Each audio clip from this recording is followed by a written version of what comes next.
Hello, everyone, and welcome to Newly Forged. My name is Jared, and I am your humble dungeon master. And with me are two of my friends at the moment. Unfortunately, Tanner's computer is giving him problems and is making it difficult for him to get on. Hopefully, he finds a way to get on board and join us this evening.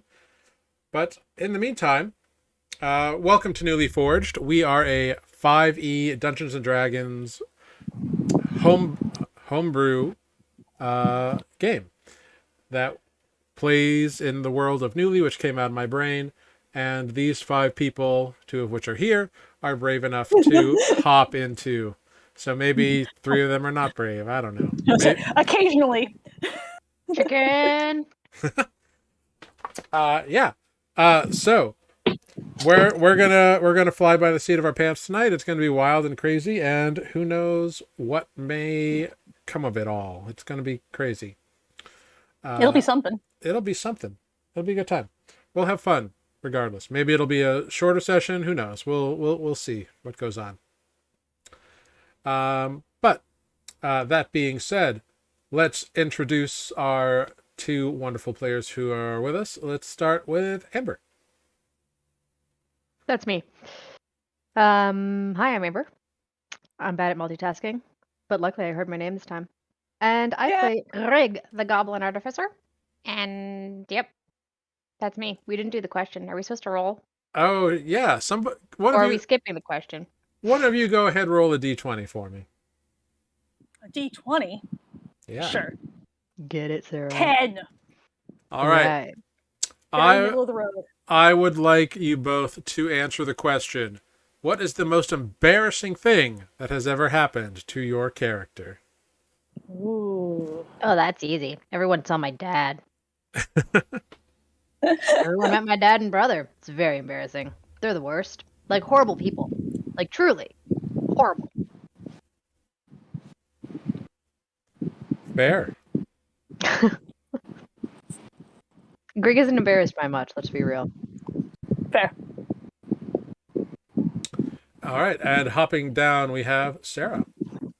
Hey, I'm Sarah, and I play Olive, the half-orc druid. And I think probably the most embarrassing thing that has happened to Olive is coming back to her town full of people when we were chasing the bandits out. And the number of people who were dead, dying, that, she sort of feels like she's responsible for. It was very much a, oh my god, I went away to find help, and look what happened. And I should have been here, kind of. Got it. That's heavy. That's like survivor guilt. Yeah, that's not like funny embarrassing. That's like, whoa. Yeah. I mean, Olive things were not going great for her when she met y'all. No, I mean, that is true. Can you guys hear me at all? Hey! Yeah. All right, we've got a Tanner. Hey, buddy, how you doing? I'm trying. I don't understand this. Well, we are happy that you are here with us. Is there no Matt? There is no Matt tonight, and no Matt. Mike is recovering from travels because he has been halfway across the world today. So it's just us glorious friends. Very excited you got through enough to be here, which is exciting. I'm just hoping my phone doesn't overheat from having this on the whole time. I feel you. I've been there before. Well, no death. Tanner, since you're here, I've got it. Thank you for the Pikachus. Very exciting. Tanner, you're just in time to introduce yourself, your character, and say what is the most embarrassing thing that has ever happened to your character. Need not have been on stream, but, I'm Tanner. I'm playing Nereus the Azmar Sorcerer. I apologize, my graphics card isn't working, so I'm on my phone. Embarrassing thing.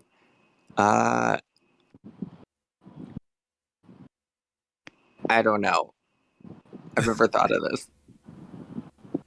Well, you know your backstory. What do you think might have been embarrassing? You have quite a family.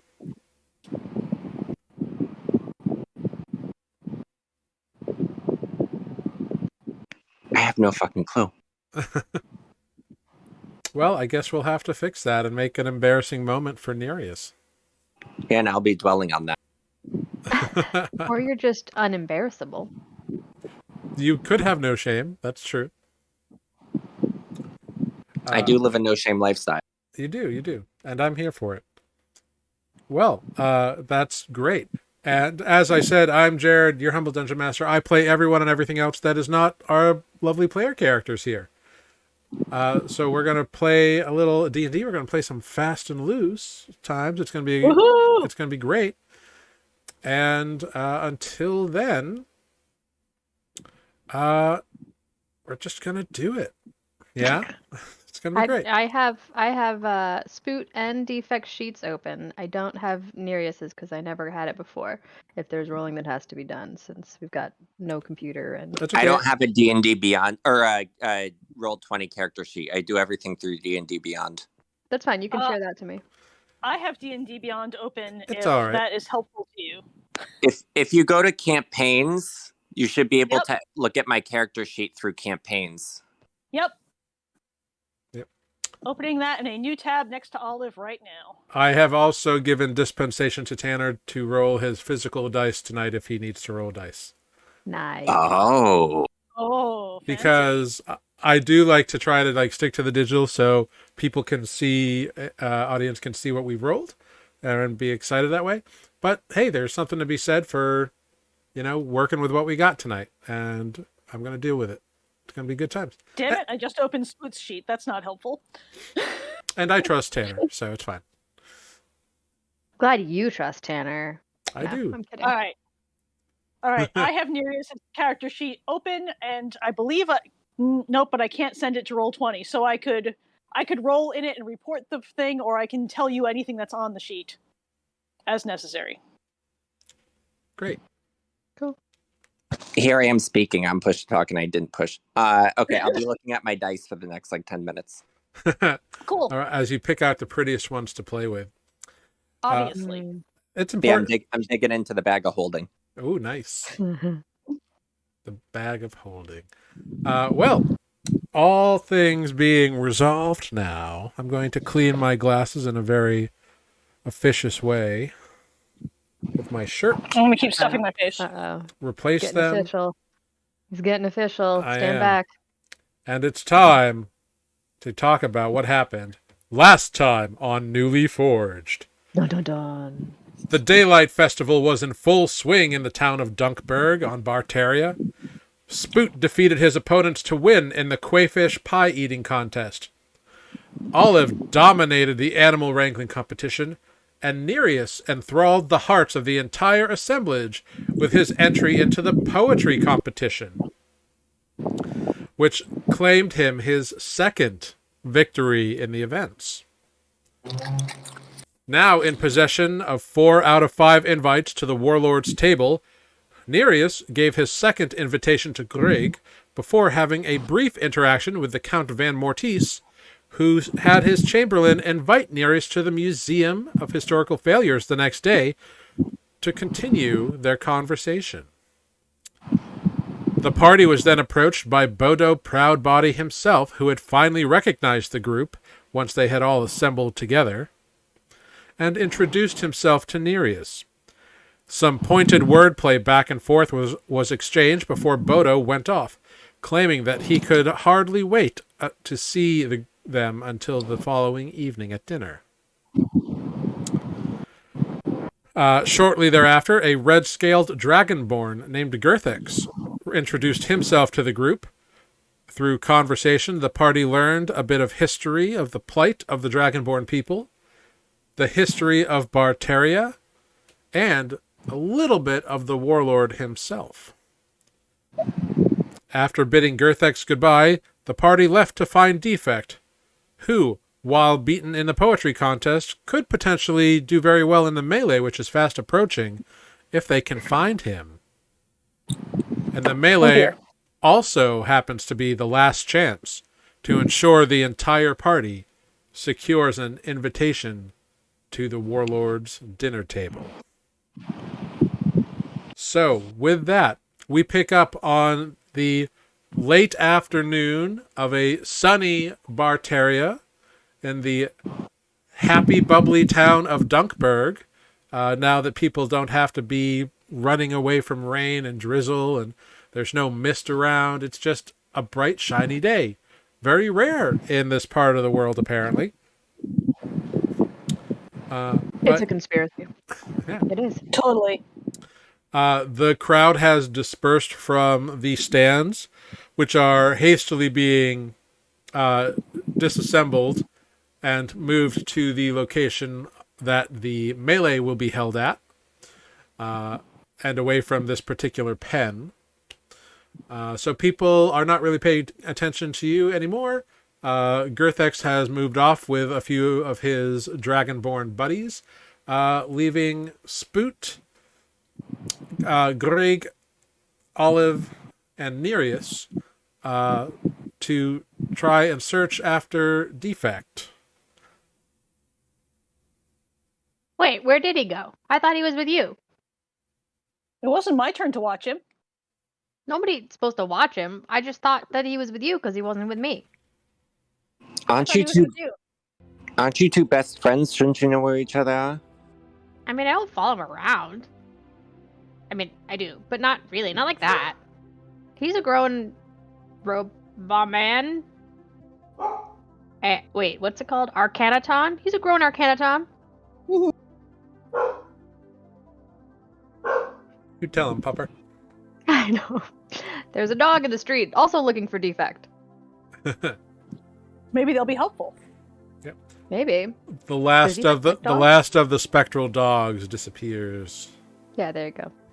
I don't know, Olive. Can you turn into something that can sniff him out? I mean, I can, or I could, maybe ask. We could maybe ask somebody. Well, if he has the hat that can change him into other people, they might not have seen what he turned into. Again. I mean, we most recently saw him as Stefan, the poet. Right, but he could have changed again. He could have. Yeah, who knows? I mean, does Defect have to do the melee? Who wants to do the melee? Do you see these arms? And I wiggle my noodle arms. Yeah. I mean, I've got a sword, but I don't really use it. I mean, I have a hammer, but... You Yeah, do know I've got that it a- is a non-lethal competition with blunted, wooden weaponry. Right. I mean, I'm in theory proficient in a sword, but not much else in terms of melee. I do have, although I do have a lot of hit points at this point. I mean... Sure. I mean, and they said it's absolutely no magic, which, is somewhat limiting for all of us. I mean, hey, I won the running contest, so you might have This is some luck true. with the melee. I mean, This is yeah. true. I mean, I've got my quarterstaff is blunted and non-magical, and I assume they're going to hand me a wooden sword. I mean, yeah, we can look around for Defect on the way, but maybe that's what we do. Or maybe, Sure. we just don't all go to dinner. I mean, the good news is if we're using blunted weapons, my armor is resistant to bludgeoning, and that's not magical. Well, there you go. Because it's made of boulette skin. Cool. I mean, So- yeah, why not? Sure. What the heck? I mean, you could I do can it, go and if we find Defect, Defect could do it too. we can all do it. We I can mean, all get involved. to be honest, I don't know if Defect is going to want to try it because of how often it's gone so poorly, despite his awesome Fair. effectiveness in actual battle. Every time he goes and does this, it's kind of really disappointing and a little heartbreaking. I'm not going to lie. He tends to cry after. But It's true. Sure. So do we need to go? Do we need to go find him? I mean, why don't we look on our way to the place where the melee is? Maybe we'll Yeah. find him, maybe we won't. couldn't we send him a message? If he's close enough to hear. I mean, how big is this town? Message is We're only all- within 100 feet. I mean, that's all I could do. I guess Sure. Spoot could use the set, do the thing. Yeah, you turn to look at Spoot, and he is like devouring the last pie that he had squirreled away, not really paying attention to anything that's going on. Spoot looks a bit preoccupied at the moment. Yeah. Spoot. No, don't. You're gonna step in it. Oh, you stepped in it. He does that. Oh, that's sad. Yeah. I mean, if we go to where the melee is happening, like that's a fairly limited area to look for people. Oh, we just don't have Like- a ton of time, so why don't we just wander, take a circuitous route, but let's go there, right? Sure. So you head on over that way, and the stands are like being built, or well, part of them have been built because it's a big event. Probably brings mostly the entire town out for it. And the stands that were at the animal wrangling competition are currently in the process of being added to those to give Sure. enough seating. But yeah, you see some people are like eagerly sitting in like close rows, like waiting to do things. There doesn't seem to be like a big, like a huge throng gathered yet. You get the sense that it's not quite like do or die time for getting into the melee yet. But it's Cool. definitely getting close. Can sort of wander around. Is it obvious who is, taking entries? Yeah, Enterers? Competitors. with a quick look around, it's easy enough to pick out a very like broad, muscular, orcish man who has the sash with the symbol of the fangs on it. But he is not in full armor. He's just got like official clothing, like a uniform, but not armor on. So maybe he's like a high up official, or maybe he is, just like off today or something. But he's easy enough to point out, and like people are going up to him, and he's writing down names. All right. I'm gonna go look around, see if I can find defect. All right, go ahead, make an investigation check. I investigate. 22. Ooh. Yeah, you look around, you know exactly what to look for because you made the hat of disguise and you know what it looks like. You do not see any individual wearing the hat of disguise that you made in this general vicinity. Okey-dokes. I will... Hey, I'm gonna go take a little bit of a walk. How do we know where we're going? Go do the thing, right? You're gonna do the thing. And I'm gonna go look around. I do the thing, you mean sign up for this event? Yeah, that thing. Yeah, that. Do that. I'm gonna look around, see if I can find defect. I mean, he knew we were gonna look here, right? Come here, so maybe he came. I don't know. Do Right. you need me to come with you? I mean, if you want. You're taller. Not by much, but sure. Grig's pretty That's very short. generous of you. I'm 4 feet tall. I think. So Grig and Nereus head off to search for defect, and Olive, you can head up to the official looking orc. I will walk up to the official looking orc and say, "Hey, is this where I sign up for the melee?" Yes, it is. You are. Just put your I am- name here and. I am Olive. Okay. What is your preferred weapon of choice? The scimitar or quarterstaff? We can provide a wooden quarterstaff or a wooden scimitar. Just whichever bracket you would like to compete in.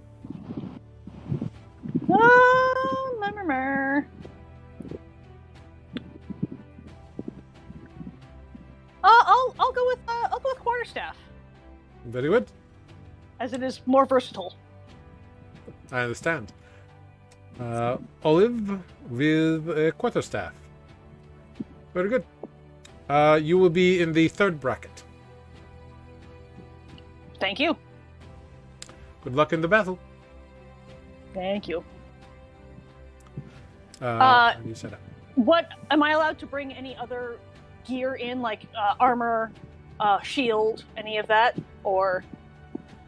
Oh, yes, it will just be checked for magic, but providing it has no magical advantages, yes. The weapons are merely to ensure that nobody brings a lethal bladed instrument into the battlefield, into the melee tourney. I totally understand, but like a regular shield would be acceptable. Yes, of course. Thank you. Although with a quarterstaff, I guess you can I don't use know it that one-handed. But it's up to you. I don't know that I need it, but I'm just checking out my options. Of course. No problem. Great. Thank you. You're welcome. All right, so I currently have a a regular quarterstaff. Duh. Yeah, and it sounds like they'll give you one as well, so like for use in the competition. Right, like I'm supposed to use their quarterstaff, not my fancy one. Right, which is just a quarterstaff. So right, it's fine. Yeah. Mechanically, it's there's no fancy. difference. Okay, great. Then I will not try to find the description of a regular one. Yeah, because your quarterstaff is just special because it was carved for you. And... Yeah, it's just pretty. It's not magical. Yeah. I mean, you can also submit it in once it's deemed not magical. Right. You could probably use it. It's up to you. Anyway. Yeah, it's only magical if I cast a spell upon it. Right. So you take care of all that. Meanwhile, Greg and Nereus, where would you like to look for defect?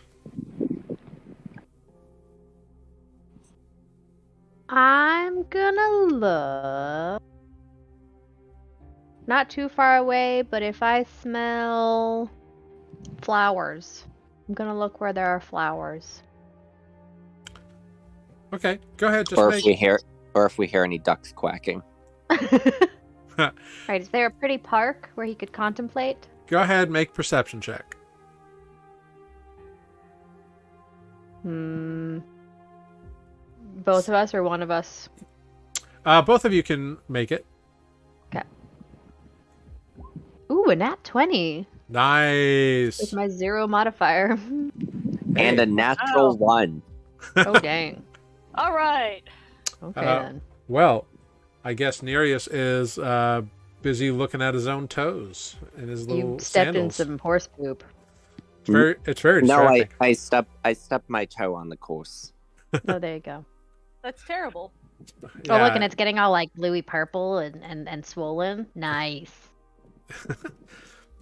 Greg, however, even amongst the din of people moving around you and excited fairgoers and chitter chatter and all this stuff, you decidedly hear the sound of ducks quacking. And in like a quack, quack, quack, quack, and then quiet, and then quack, quack, quack, quack, quack again. It seems to be like behind a building off of the main thoroughfare. Ah, I hear some ducks. Sometimes Defect likes to watch the ducks. Let's go look over there. Oh, sounds good. Sorry, I was a bit distracted with my toe. Kind of hurts. Yeah. I mean, I could do you something about it, require or you first can aid? like let it. You're not there. Yeah. Or you Right, could. sorry. Or you could. I mean, you could let it like heal normal, and then see what colors it turns. I'm good. I'm just gonna have Spoot look at it later.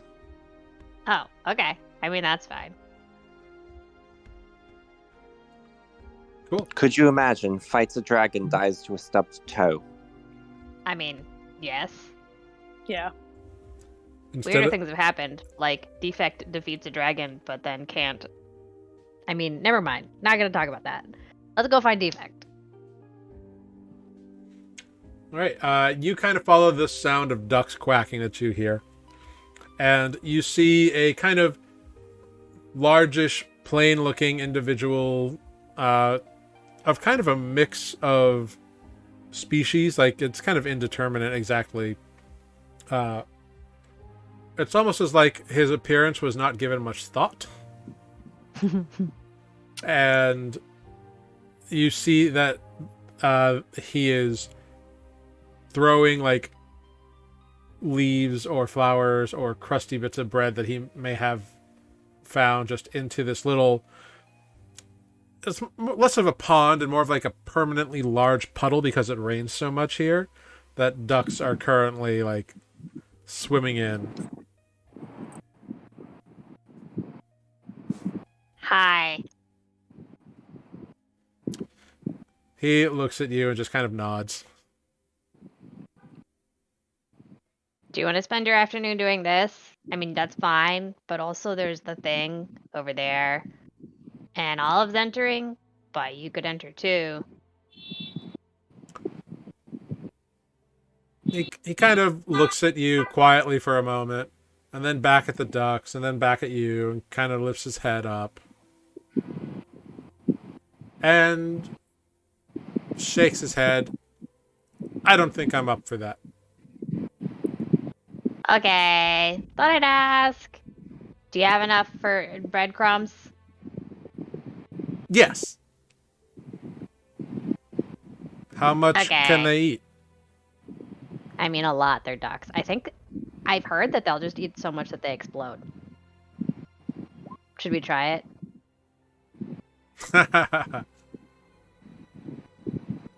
Maybe later. Okay. All right. I guess if you're gonna be here, you'll know where to find us. I just, because what's his face is around, and I don't want you to get fireballed. Yeah. I Okay. don't think Bodo would try too many things. I wouldn't put anything past him. He's the worst. I mean, if you say so. I say so. Okay. I'll see you later then. Just, be safe. Let's go find Olive again. Yeah, you leave Defect there to let him throw a few more breadcrumbs out, and you can easily find Olive again. She's just finishing up entering by the time you return. It didn't take you very long to find Defect. Did you do the thing? Check out Nereus's toe. Also, we found Defect at the ducks. Oh, good. A spoot with me? Like, Yeah. alright. So, is anyone else entering this melee? I mean, I could. It would be funny. I mean, they gave me a choice of quarterstaff or scimitar. If I took this, if I switched to scimitar, I could carry a shield, but I don't own a shield because I normally carry a quarterstaff, which is a two-handed weapon. Oh. I mean, I don't know. You got your armor. I do have some armor. My armor class is not fabulous, but I am resistant to bludgeoning damage, which seems like the primary form of damage that might be dealt in a wooden weapons melee. Maybe? Quarterstaff does a D8 versus a D6 damage if I hold it with two hands. That's good. I don't really have anything that hits people. Yeah, I just have this quarterstaff. Oh, and I'd have to take off all my magic stuff. Spoot, do you want to go? I don't think so. I've tried twice. Fair. I mean, I assume they're going to put a magical... They're going to put the magical thing on me like they did to Nereus this morning. Yeah, I didn't like that, so I'm gonna pass. Yeah, and I'm not going to take my stuff off. Let's be real, it's mine. But the only magical object... Oh, yeah, I guess I'm carrying the Pack Hunter Talisman and the Latch Blade are the only magical things I'm carrying. Right. But as well as that ring just made me feel so empty. I like it, but I think someone has to compete. Yeah. I mean, or we just don't all go to dinner. Or we don't all go to dinner, either way. I guess it's worth a shot. It'll be an adventure. We'll cheer. I mean, the more of you who compete, the more likely you are for someone to succeed. Yep. And it's also worth pointing out that you're all fairly high in your in character level, and most of the people in town are fishermen, Or just farmers, dudes. are just people. Sure. You guys are like high. Are high up. there like actual like weight class levels? Because like, let's be real. You don't know? I'm gonna go ask the guy. Yeah. Hey, guy. Yes. Are you here to sign up for the melee? I don't know yet. Are there weight classes? I'm not sure what you mean. We randomly assign people as they sign up. Yeah, 'cause I was thinking like exciting pits. Normally it's like small weight, big wound. I've Got It has just resubscribed for 18 months. That is a year and a half we've had our glorious I've Got It. Best mod around. Thank you, I've Got It. Thanks, I've got it. You can do it. All the entries. Oh my god, yes. That's 2 babies. So, good job. 18 months. It's 2 9-month gestation periods. I see. Just stop. They said it, not me. I'm just repeating what they have written in chat. I see. Anyway. Somebody come hack on people with me. There is no weight class assignments. We don't take that out. If we believe that if you want to enter the melee, then it's not necessarily about who you are fighting, it's about your own skill. Huh. And do you have to take off all your magic stuff again? You are not allowed to use magical items or weapons. Yeah, but if it's like my clothes. Well, magical armor is not allowed either, but I'm not sure I understand what you are asking. No, there's a lot. Most of the things that I wear. Yeah. Well, Meow, meow, I'd meow. be like barefoot and stuff. well, we do have a strict no magic policy, and we do not know what magics you may possess in these items. It would not be fair to other competitors. Sure. Fairness. Yep, okay. Yep, fairness.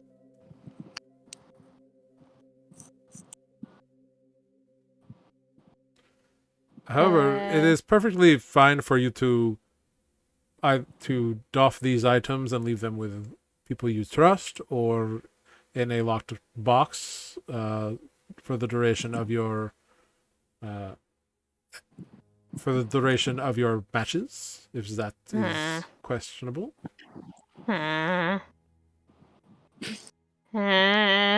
Soul searching moment. I feel like I need to flip a coin. I mean, it's your Grig. You tell me. No, I know. Greg is like your my Greg. stuff. My stuff. My dad just destroyed my stuff.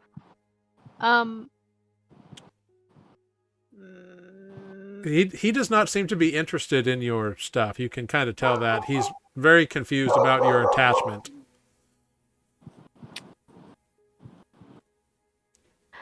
Apparently so is my dog. Nope. Evidently.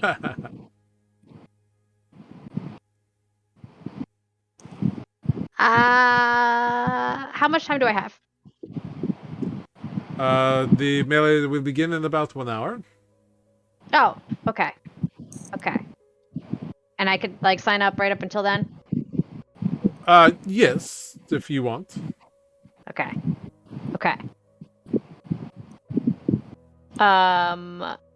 Alright. Greg's gonna scamper back to the gang. Okay, here's the thing. So I have to take off all my stuff. I don't really want to take off my stuff, but maybe I could take off my stuff and we leave it with defect. But also, I don't want to take off all my stuff because what if Photo attacks us? So maybe not with defect. I don't really want to do this. But what do I mean, do we need to all go to dinner? What are we doing? If you want to compete, I can hold your things. You can trust me. Insight check? I don't know. Like, am I convinced by this argument? Make an insight check. Uh, And Nereus, make either a deception or persuasion, as you will, and just compare that to a 15. 15.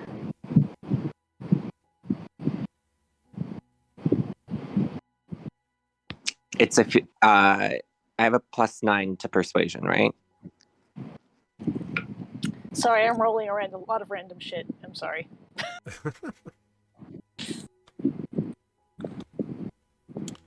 I think it's +9. If our bonus is 4 right now, proficiency. Yes, your persuasion is a +9. All right, I rolled a 6, so that's a 15. Cool. Greg, you get a pretty even sense that Nereus isn't trying to steal your shit.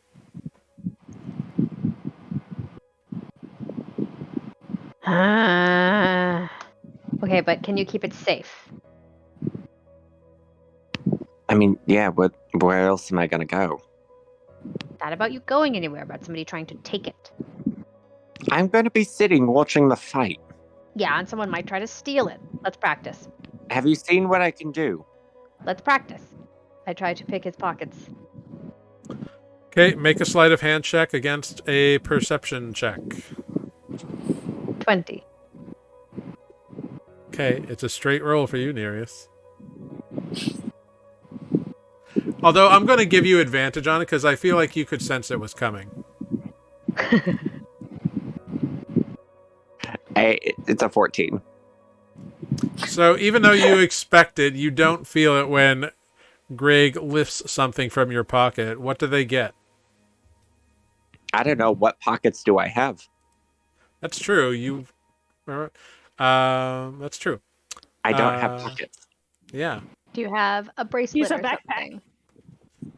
Let's see. What He do you has a- have? Yeah, Nothing very exciting. you don't feel anything except Greg, you come away with a very kind of meager little pouch. Okay, so that was disappointing. That was very disappointing. I hold up the pouch. What even is this? Why is this so little? You don't carry stuff, do you? You look inside and see about 4 silver. Is this all your money? It's been a rough week. Wow. You gotta work on your financial planning. Normally my charm gets other people to buy things for me. Ha Very ha ha That ha. was less than 3 pounds worth of stuff. Nice. That's funny. See, Hey, but here's the thing. it I worked took on this your so wallet. easily. It works on your wallet, doesn't it? It works on my wallet? What do you mean? I haven't bought you anything. How much gold did I spend in Winton? Of your much gold? I spent. Ah, but that was the party. They said you should have it. It wasn't my money. Ugh. Well, then this is going to be reimbursement for all of that. I Go don't give it ahead. back. All right. Take a note that your 4 silver pieces are now in Greg's possession. So, but here's the thing. I took that way too easily. We need to step up your awareness, okay? If this is going to happen. Because Olive and I are going to be over there, and you're going to need to pay attention. Spoot, where did Spoot even go? Did he find more pies? Looking around, you can see Spoot has kind of sat himself about 3 rows up near the middle of the stuff, as though he's claimed a good seat to watch people. And is kind of just watching people as they walk by. And people are looking at him because he's certainly the only turtle around. Look, Yeah. would you rather me go drop it on Spoot's lap? Not that he's being super perceptive. No, that's what I'm saying. You need to be paying attention. Spoot's not paying attention. Olive and I are going to be busy, and Defect's not here. Just give me a shit. I'll carry it. All of it? Because that's a lot. Do you even have a bag? I He have has a backpack. it's a man purse. Can you even carry all of this? Look at those arms. Just put it all in your little fancy bag that holds everything. I mean, not everything fits. It only opens so big. Sounds like a personal problem. What does that even mean? All right, let's find. Fine, we'll find a private spot. I don't want to show off what's what. Easy enough to accomplish. You Olive's duck down going a to little walk up side to alley. Olive's going to walk up to the stands and ask him to hold on to Adis's latch blade. All right. Spoot takes it and attaches it to the net of things on his back within easy grasp. I think that's the only thing I need to hand off other than the talisman, which I'm going to keep wearing under my clothes, and if they make, assume it will be nullified by any anti-magic thing that they want me to wear. Yeah, you think about that as you pass over the latch blade, and you remember that old orc man who had like the crazy looking eyes, who like looked over Grig's stuff at the run this morning and at Nereus. He might be back, so he might just make you take it off. He has X-ray vision, so your clothes don't appear to him. He's a really pervy old man. Old orc. Old orc, yes. Oh. And I take off my boots, 3 rings, a belt, a tool belt, the bag. Grig is naked. Not quite. Grig is still wearing those robes. I don't think the robes are. Yeah, the robes don't do magical. anything. They're special. They're geriatrics robes, but they're not actually magical. Yep. You can put all of your stuff into the bag of holding without too much of an issue. Okay. I guess I might not have gotten rid of my old boots, so I could find some shoes. Yeah, I'm I fine. don't have boots listed, but I am fine that, clothes are accessible actually, to you. it's way more funnier if I'm barefoot. Well, do you think Grig would throw stuff away? No, let's be honest. Then Grig is more of a pack rat than I am. Then they probably still have their boots. Yeah. Alright. Okay, I feel naked. I feel really naked. This is making me really nervous. I feel really naked. Why is that? Nah. Oh man, my earrings? I have to take off my earrings. I have to take What do off. you mean naked? You're wearing about as much clothing as I am. Yeah. Yeah, you're mostly You're naked. Do I even have it? No, yeah, okay. So I have a weapon that's not, but I can use my weapon anyway. Oh my gosh. They're gonna give you a weapon. I feel so naked.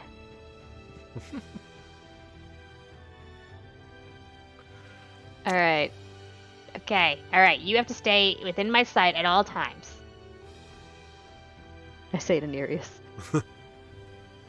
Sure. Like at all times. Walk in front of me. I'm gonna carry this for now. You're gonna walk in front of me. And we're gonna go sign up, and then you're gonna hold this, and you're gonna stay next to me until the last second, and then you're gonna go sit in the stands, and you're gonna be in my sight at all times. Go sign up. I'll be sitting in the stands. No, wait, nope. They're not no, gonna check you when you sign up. Don't make me float you over there. I don't want you to do any. You have to stay where I could see you. bicker, etc. I think eventually Nereus just turns around, walks away, and goes and sit next to Spoot. Okay. Leaving you to go sign up. Yeah. Goes and signs up.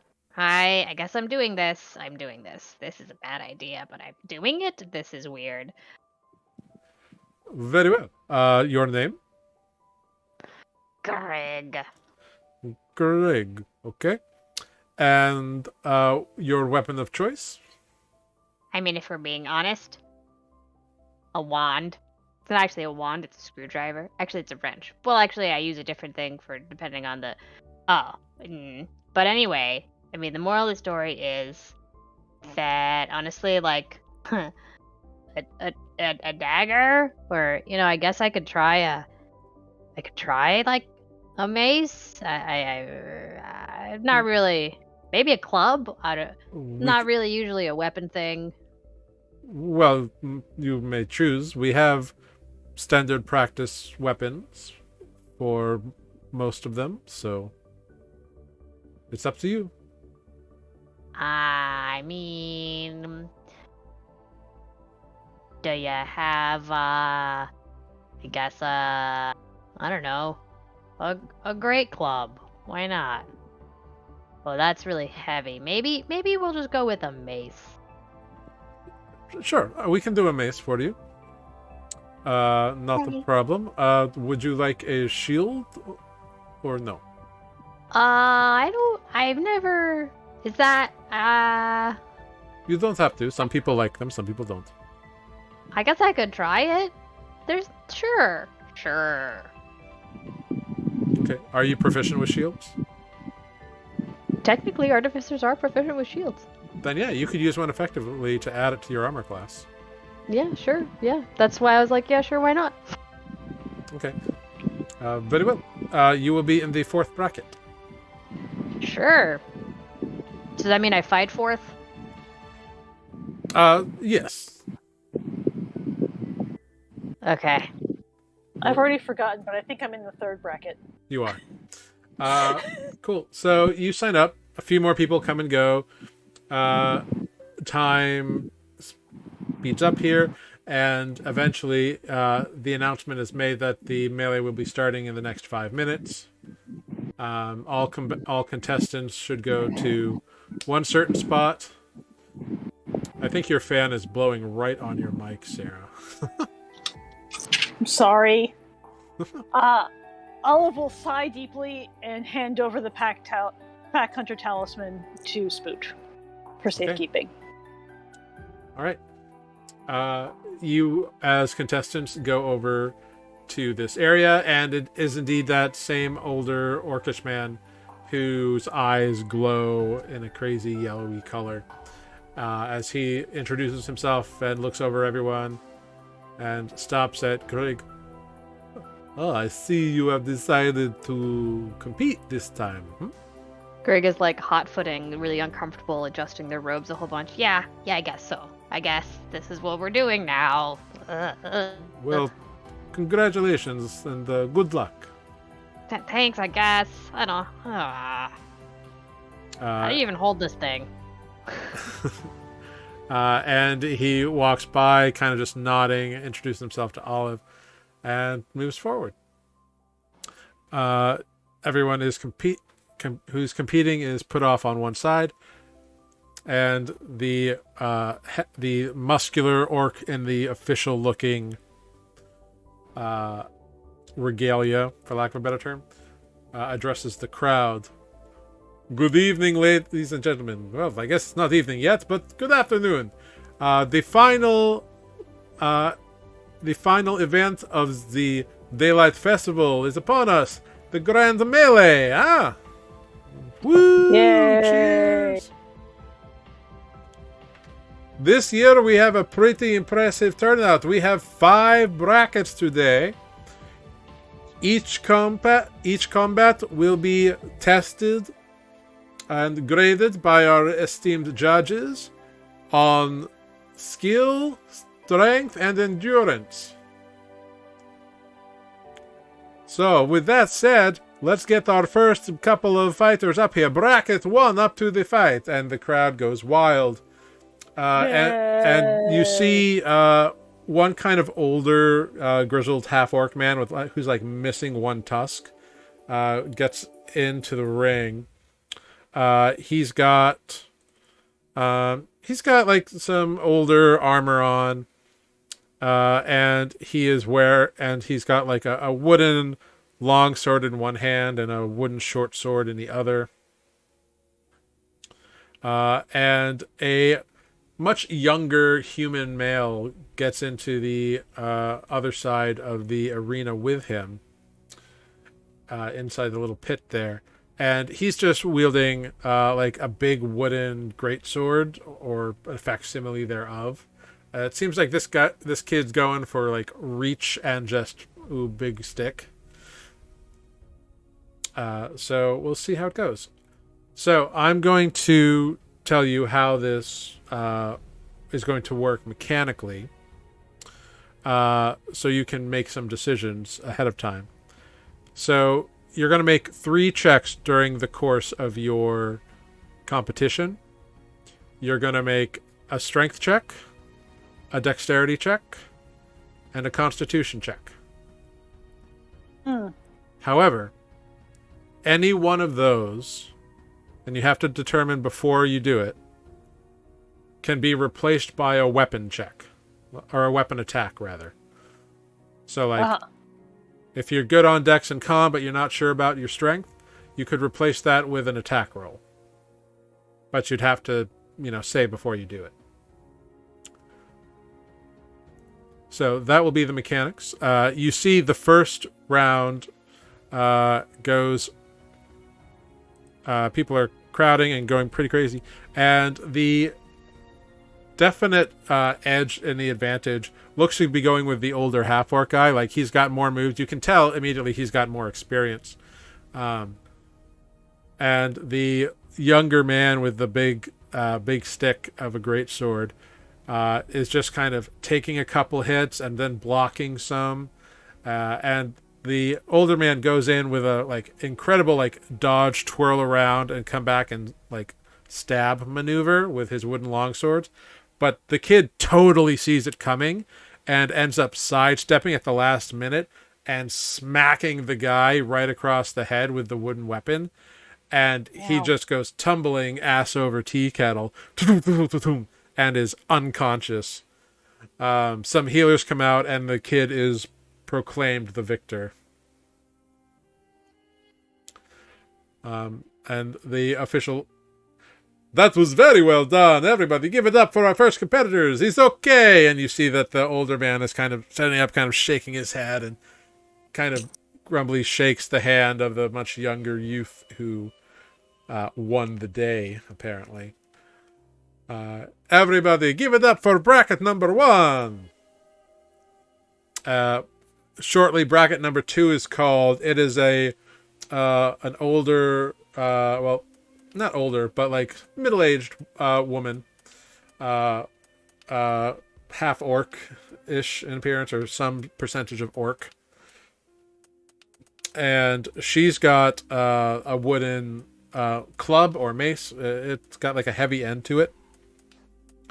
And a younger human woman comes in with a longsword and a shield. And they start going at it. And the woman with the shield blocks very successfully one major blow that leaves a huge opening. And very early on in the bout, she comes in and lands what is considered a kill shot by the judges, and the judges unanimously declare her the victor, much to the appeasement of a large section of the crowd that you look over that's cheering, and you notice that it's a section of armored fangs. You get the sense that the woman who just won is a member of the fangs. It was the half orc, not the human. No, the human with the shield. The human one. Okay. Yeah. The human with the shield won. The half orc with the cudgel did not. Cool. Next up, we have around the bracket 3, which is Olive. Here I am. Wow! Yeah, you are presented with a quarterstaff. Can I use my own? After a quick investigation by the older orc gentleman, they acknowledge that you can use your own. Great. It's fine. It's weighted as I'm more used to it. Yeah, they examine it, and there's no magical abilities to it. There's no hidden surprises. They're fine. Great. They're a little surprised you're willing to risk such a beautifully carved instrument, but hey, whatever. That's what it's for. Yeah. You are put up against this younger, sprightly looking, like, reed of a, like, partially orcish woman. She's, like, barely out of her early teens, you think. Like, she's young. But she's got a quarterstaff as well that is taller than she is.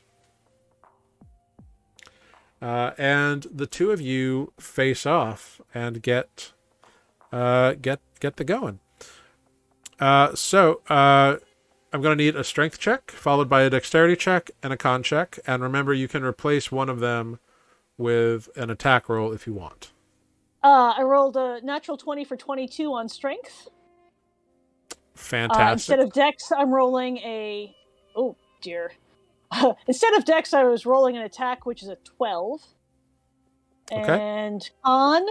Oh, geez. I rolled a natural 1 on con. Yeah. Okay. 4. Cool. Yeah. So you start off strong, and you, like, bring down a heavy crack against this young girl, but she holds her ground and immediately, like, puts up her bow, and you two are banging into each other. And for every ounce of strength you're putting in, she's returning right back. She also rolled a natural 20. Yay, half orcs! We're strong. Yeah, you two are evenly matched, and it is very good going. You make your attack roll in lieu of a dex check. Yep. And she, like, is kind of not as nimble in evading stuff, but you are able to kind of counter her attacks and send her flat on her back. And you've just barely got the edge on her, it looks like. But you guys go and go and go, and eventually you begin to wear down before she does. And she takes the opportunity when you present an opening, when you catch your breath, to sweep your leg with her staff, knocking you to the ground. However, in doing so, she is utterly exhausted, and you both are breathing heavy, and the judges call the match as a draw. Which the crowd goes wild for. It seems that nobody had the upper edge in this bout, so you'll both be moving on to the next round. Great. Oh gosh, there are rounds? Yeah, it's a melee. That's what the bracket thing's about. Oh gosh. Next up is the fourth bracket, which includes Greg. Indeed. Greg, you are given a little dagger and a shield. That's right. I needed a mace, but that's... Oh, right, yeah. mace. Sorry. My dog is talking at me, sorry. No, that's cool. You are given a little mace and a shield. And your opponent steps in, seems to be a half-orc man. Half-orc man, wielding just a wooden greatsword, much like the young human man in the first bout. Cool. So, go ahead, make your strength, dex, and con check. Remember, you can replace one with an attack roll if you so desire. Yes, I think I will replace, because I am at least proficient in said mace. I'm going to replace strength Okay. with an attack roll, which is going to just be... sure, 1d20 plus 4, because that's my proficiency bonus. Yes. Mhm. That's the attack/strength, and then Great. dex And then and con. Yep, dex and con. Dex, Ooh. con. Oh, I'm real bad at this. Yeah, unfortunately, Greg, even with the shield and, like, blocking blows, this man just kind of steamrolls over you. So big. Yeah, you are not a physical entity. You are quickly removed from the competition. You are blocking a few, and pretty soon it's just you holding the shield and moving it. You're not even attacking anymore. Yeah. And in one big like overarm swoop, he connects his sword with your shield, which actually manages to lift you up a couple of inches off the ground, and you go flying back a good like 2 feet before you sprawl out, and the wooden mace and shield go thunk, thunk, thunk, thunk, thunk, and the match is called in your opponent's favor. So sadly, Greg is no longer in the melee competition. But a strong and valiant effort. You are applauded. Because you put on a good show, if nothing else. Yeah. I'm really good at flying through the air. High five Greg as they go by on their way out of the ring. Okay. Yeah. At least I get to put my stuff on. That was a little bit weird. I mean, Good what try. was I expecting? I mean, right? You did good. You did good. Catch your breath. I'm gonna be up there with my stuff. I did okay. Yeah, you Make can sure Spoot, join. make sure Spoot doesn't, lose my talisman. I need that. Yes, got it. I take all of my stuff back. I start putting it on. At least some of it. Actually, no, I just hug the bag. And then I take Olive's things and put them in the bag, too. You start rubbing it, my precious. I do. I'm just hugging it. It's like comfort hugging. Straight across the front. Leaned over a little. Yeah, easy enough to do. The next bout is between a couple of men, both of whom have long swords and a shield. One is a tall, like dark-skinned, dark-haired individual. The other is like a paler, kind of auburn, red-haired man. And they just go back and forth on each other. The darker-skinned man wins in the end. So that is the first bracket session. Cool. The judges announced that because there is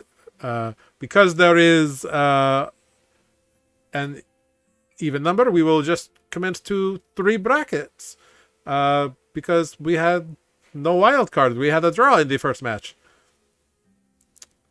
So in the second round, we will have all of you are called in the first round. Great. And you are going to be facing the younger man with the great sword. Ooh. Yeah. Okay.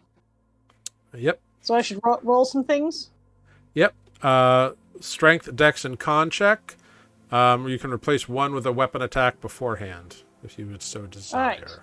I have a 19 on my strength check. 24 on my attack roll in place of dex. Yep. And a 21 on my con. Glorious. So, Olive, this man is very cocky after his win over the older individual in the previous round. And you step in, kind of sizing him up pretty quickly, and he just full-on charges you, and you bat his greatsword aside, twirl around. And I swat him on the butt as he goes by. Oh, yeah, you swirl around as he twirls around, you punk him on the butt, and then continue on and just like keep bopping his sword away every time he tries to slash at you, and you bonk, and he like drops the sword at one point and has to go scramble for it, and you take that opportunity to like do a slide tackle on him and send him sprawling face down in the mud, at which point the match is called in your favor. You are the definitive winner. Congratulations. Well done. Well done indeed. Next up. Oh, we have lost poor Tanner for the moment. Story.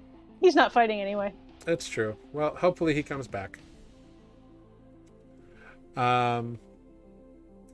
So, the second match occurs. It is between I can't remember who won the second match. Well, it's the person in the second match and against the darker skinned man from the final match. They go at it. Unfortunately, the darker skinned man loses to the human woman on this one. And then the final match also goes to that half-orc man with the shield and longsword. I think that's who won. In the crowd goes wild. In the final competition, it's going to be a 3-way battle between Olive, the human woman, and the half-orc man. Battle Royale. Bash, bash, bash. Yeah. So, Olive, go ahead. Make your checks for me.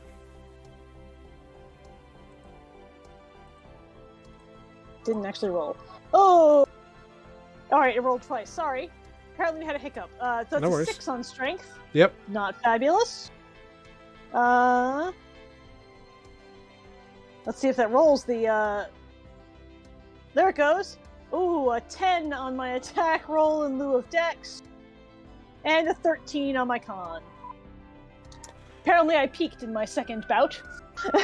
Hey, no worries. It's okay. One of your competitors is flattened about midway through the bout. They kind of focused on you early on, and you kind of got beaten back. But then one of them turned on their temporary ally, and you see the half-orc man just go sprawling on his face as the woman knocks him out, seemingly leaving the two women as the top contenders, which is great. So you two kind of face off at the end there, and you two are going back and forth and back and forth. After this guy is eliminated, I would like another set of checks, please. Sure. Now that it is just the two of you. 20 strength. Mm-hmm. 22 attack in lieu of dex. Mm-hmm. And 17 con. Okay. Yeah, you and her kind of face off. She's got the long sword. You've got your staff, and you've got a little bit of reach on her. And you can feel that her endurance is staying, but her strength is waning. Like, she's got the will to fight, but she just doesn't have that zip in her step, that pep, that whatever her training is. All right, she's the fangs are cheering for her. Oh. Whatever her training is, like, can't compare to your, like, real life out there in the world adventuring experience. And while she's willing to keep going, her body betrays her before her will does. And you slowly but surely outmatch her, and you end up disarming her, at which point she stands and takes a knee to you. And the match is called in your favor, Olive. And the crowd goes wild. And it is called by the competitor, or by the official. Ladies and gentlemen, days and dames, please give it up for the winner of the melee this year's Daylight Festival, Olive! And there are woo applause. Woo. I am told that Olive also won the animal handling competition. A very impressive day, Miss Olive. Very well done. And you are presented with another invitation to the Warlord's dinner. Woo! Many people after the bout come up and like congratulate you. All your competitors do.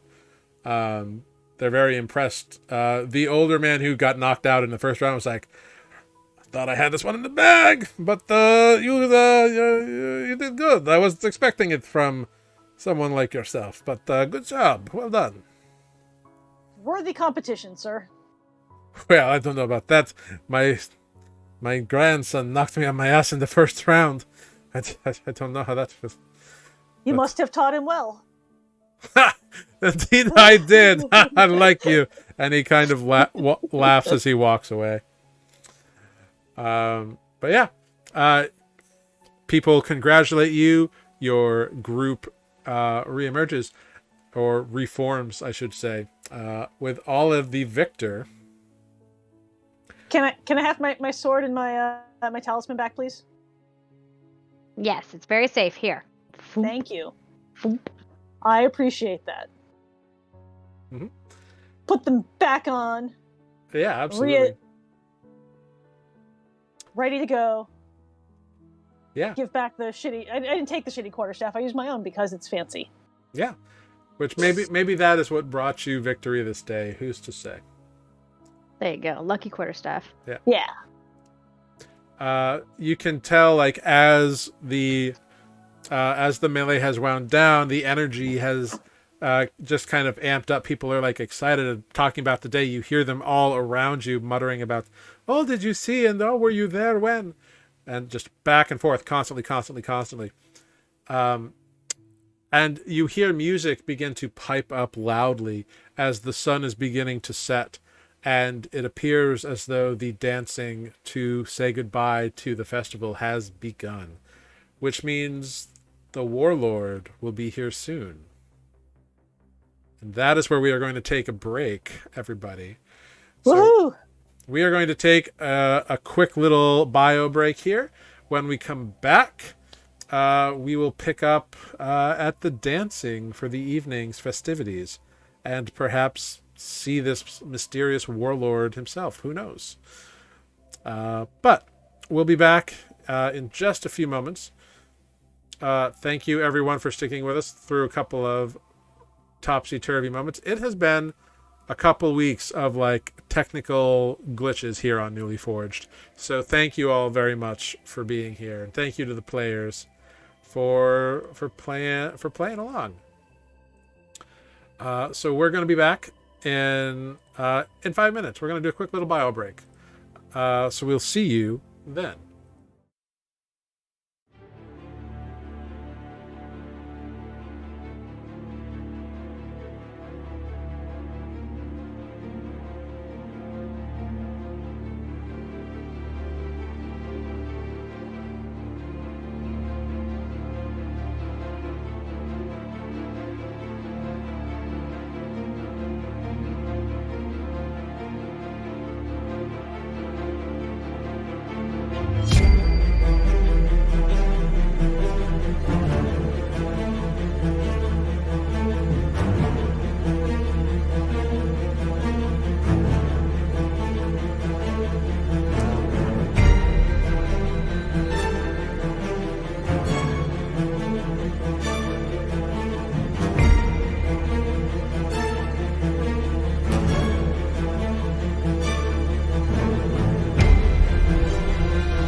one Broadway show. Hello, everyone. We are back. Thanks for hanging out with us while we took a little bio break. Sorry it took a little bit longer. Yeah, we're back. So thanks for being here. Hey, how you doing? Where we had left off, our heroes could hear the pickup of music and excitement and dancing that seemed to be beginning off on the dancing square at the Daylight Festival to round out the day. So it is said that the warlord himself, Vaulruga, attends after the sun has set as kind of the day is for the people vibe kind of deal. And he doesn't come out till the dancing.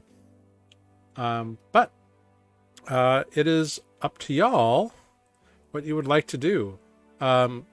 Your group has won every event, all 5 events that precipitate an invitation to the Warlord's dinner. Yeah. Through good rolls, actually. Yeah. I mean, that kind of seems like it was a roll, but also kind of seems like it might not make us intensely popular. I really didn't think that Olive was going to win the melee. I thought it would just be some schmuck, but you pulled it out in the end. Yeah. The guy opponent in that last round rolled a natural 1, and so he got ejected. Yeah. Yeah, it was not great. Yeah. There was some not great in the middle there, but yeah, but hey, it can't all be wins. So it's all but good. Apparently they can. You must be brought low before the triumph. In the case of your group, yes, you all did exceptionally well. Very well done. Is this going to make us extremely unpopular with the people around here? Make an insight check on the crowd. See what comes up. 8.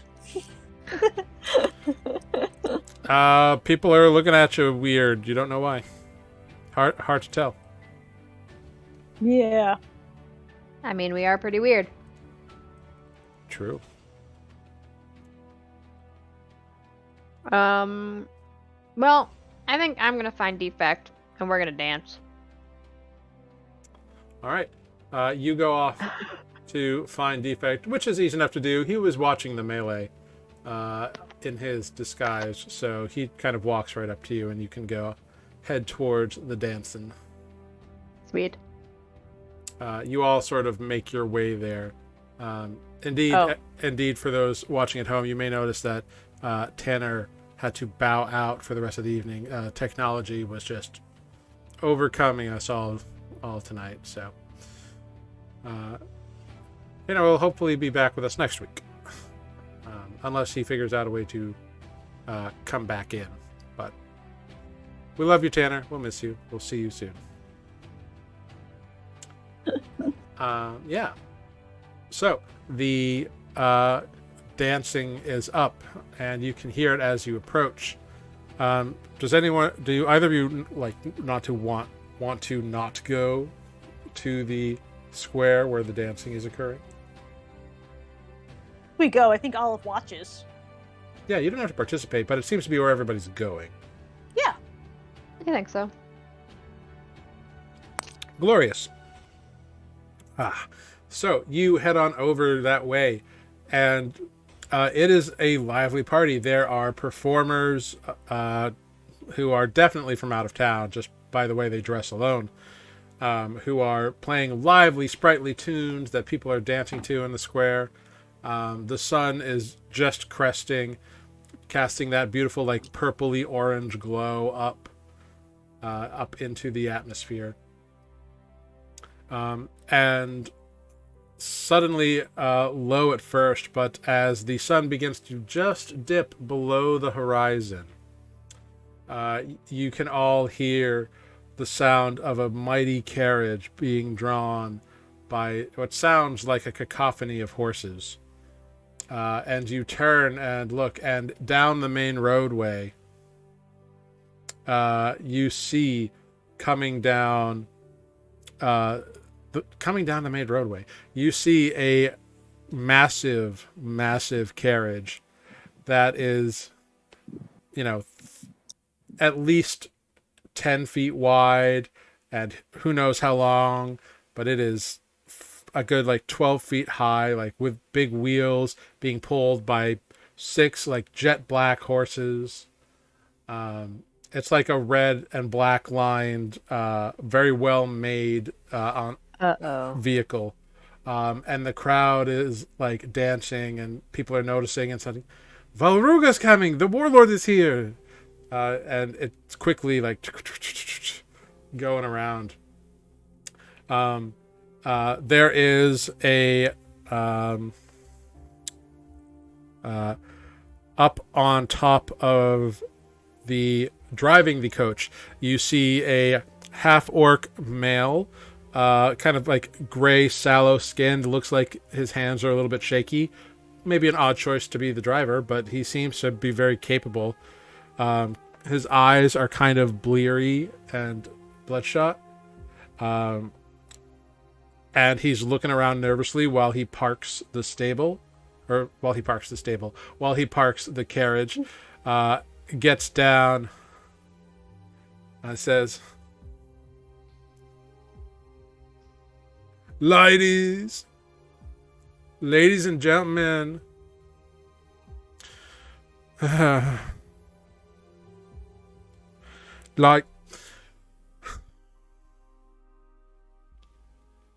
ladies and gentlemen of Barteria, it's your warlord, Vaulruga, the Siphon himself. Give it up, everybody. Yeah! And he opens the gate, the door, as this very tall, imposing, orcish man gets out.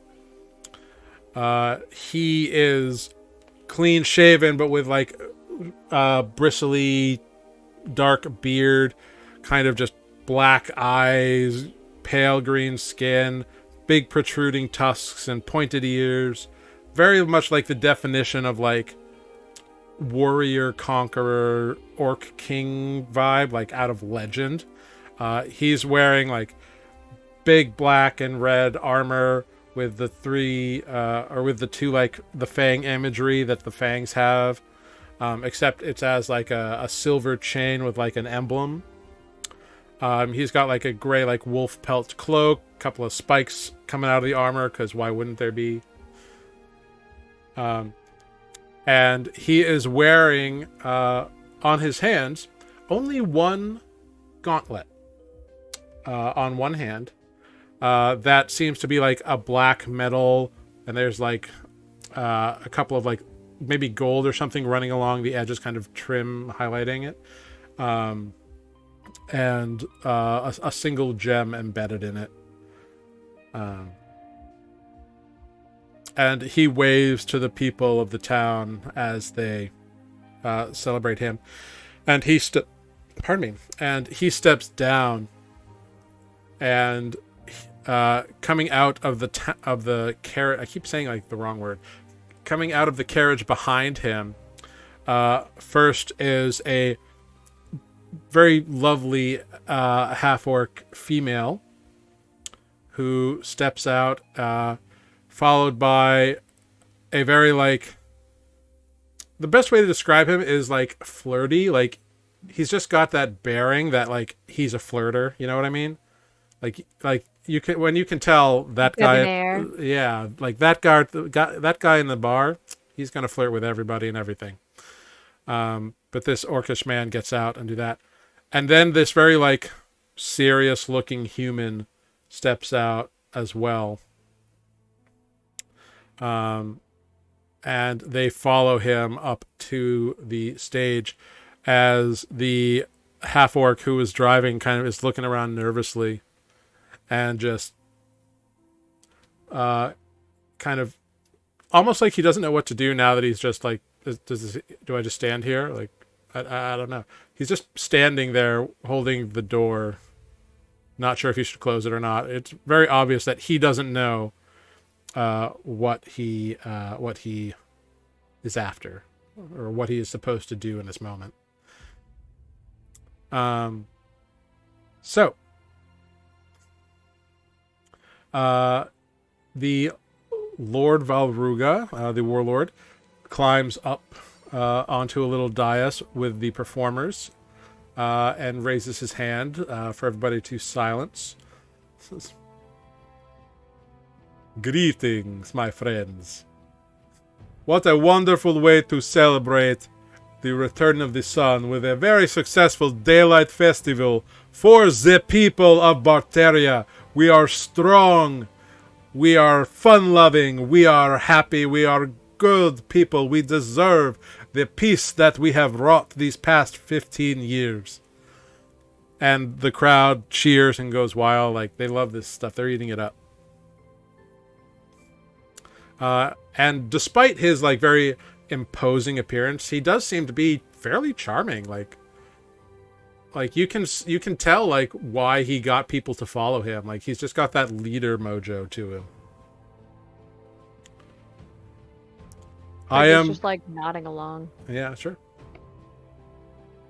I am told that we have had not 5, but in fact 3 successful champions of the day here in the Daylight Festival, with 2 folks winning 2 events for invitations to my table tomorrow evening. Let's give it up for these 2 individuals, a Mr. Nereus and a Ms. Olive. Everybody, give them rounds of applause. And the crowd, ooh, it's crazy. Olive will grab Nereus's hand and raise it up. There you are now. Very good. I look forward to hearing the stories of your triumph.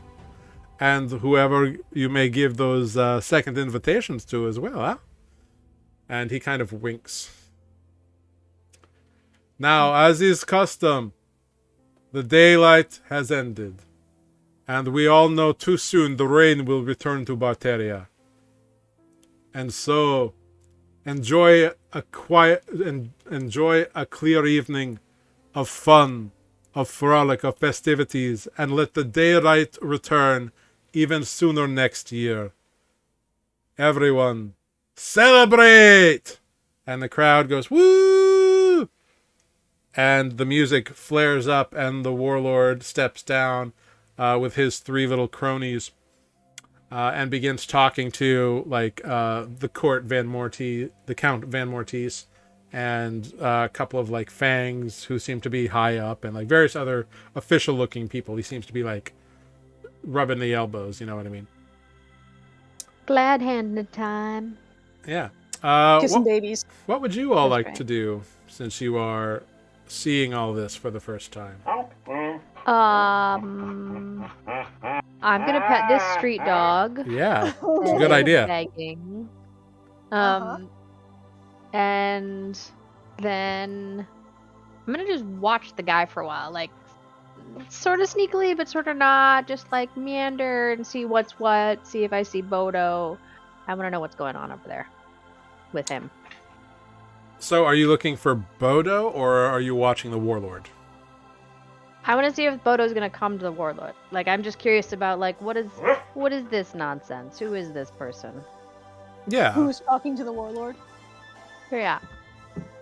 Yeah, after a period of time, well, probably about 5 minutes or so, Bodo indeed goes up and greets the Warlord, and it seems to be a warm, like, cordial greeting, not necessarily like a friendly one. Well, make an insight check for me there, Greg. Dang it.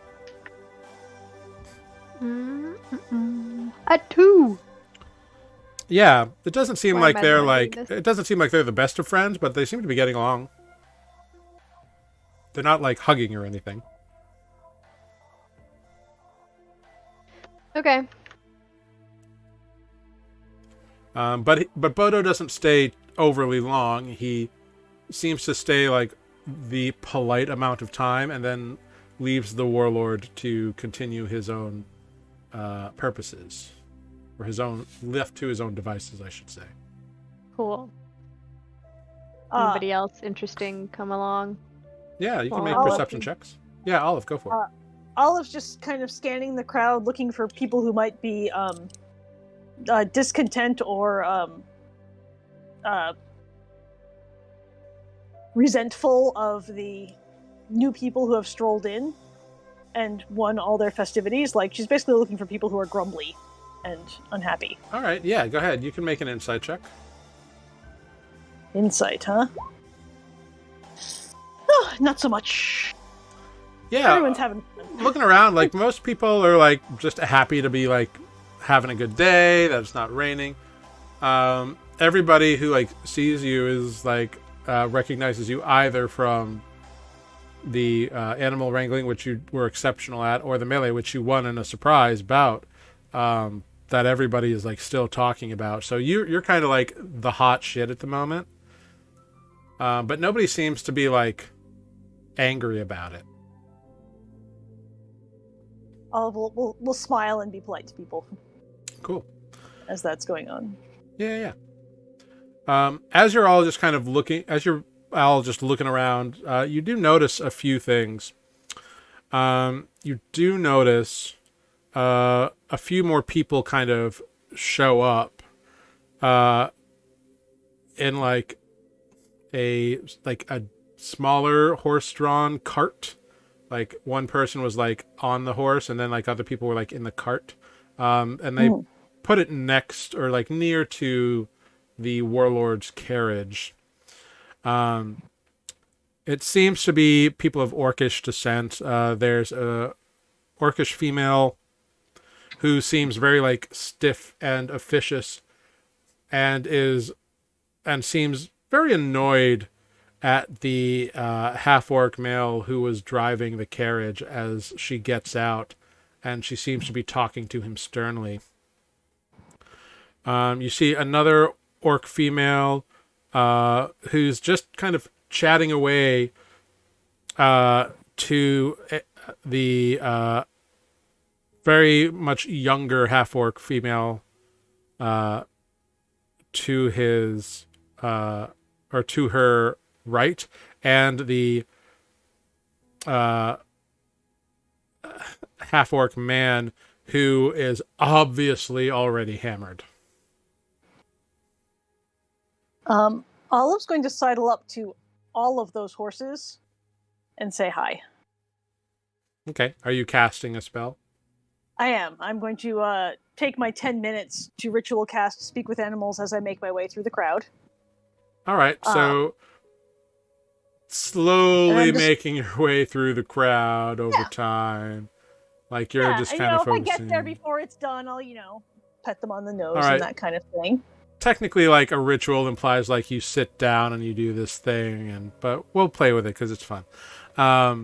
You get over towards the horses, and you can easily hear the this tall orcish female just kind of laying into the one who was driving the carriage. If I told you once, I've told you 100 times. You are not to drive the master's carriage alone. What is wrong with you? Well, I just thought it would be a good time. I mean, the master wanted to go, and he kind of like waves his like, his hair is like long and wavy, much like his body is like constantly trembling and nervous looking. His hair kind of is falls like in his face. Yeah, he's got, and it kind of like does the like whoop thing when he does it. But like, I just thought we'd want to get here right away when the lights came down, man. And yeah, and this woman is having none of it. She is very like, her outfit is very like tight and officious. Like she looks like she's like head of the household, kind of in charge, and like you do not mess with this woman. And she's just like still laying into him, while the rest of the group is just kind of there existing, with the one woman like chattering away to the drunk guy and the like other woman who seems to be jumping at everything, every loud noise. But you get to the horses. Just say hi, introduce myself to them. I want to ask them, like, this is obviously a special occasion, but what is their normal day like? Like, what is the what's a normal day in the household of, or in the stables of this warlord? We eat, we exercise, we sleep, we do what we want. We are very well important horses, you know. I am quite sure of that. Do you do a lot of traveling about the countryside? Not so much. Occasionally, when the warlord wants to travel, we go places. Or do you come into town often? No. Are you happy in the warlord stables? Do they take good care of you? Of course, we are very important horses. I can see that. I just want to make sure that you're, treated befitting your station. Well, of course we would be. Look at us. We're great. You are very handsome horses. Yes, we are. Yes, isn't that right, boys? And yeah, we're all, yeah.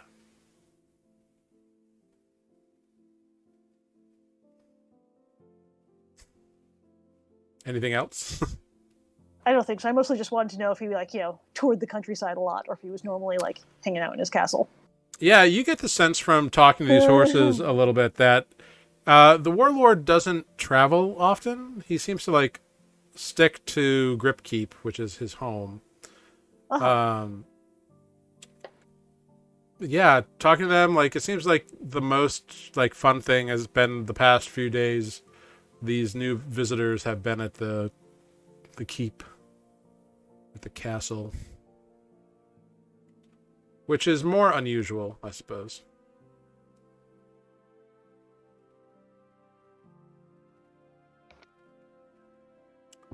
But that's, what you get.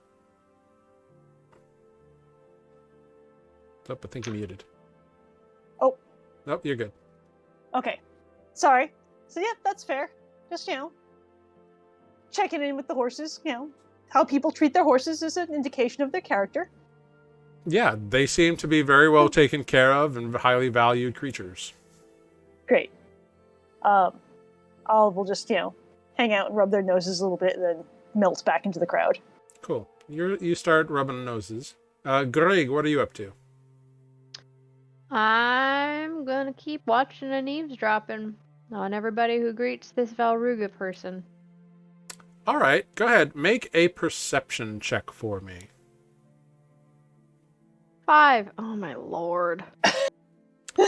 Have another drink. Cool. Greg. So it is loud. It is loud. So it's a little difficult to hear a lot of the stuff. What bits you do get to grasp seem mostly mundane, and people are talking about the festival and what happened. They're kind of giving status reports to the warlord.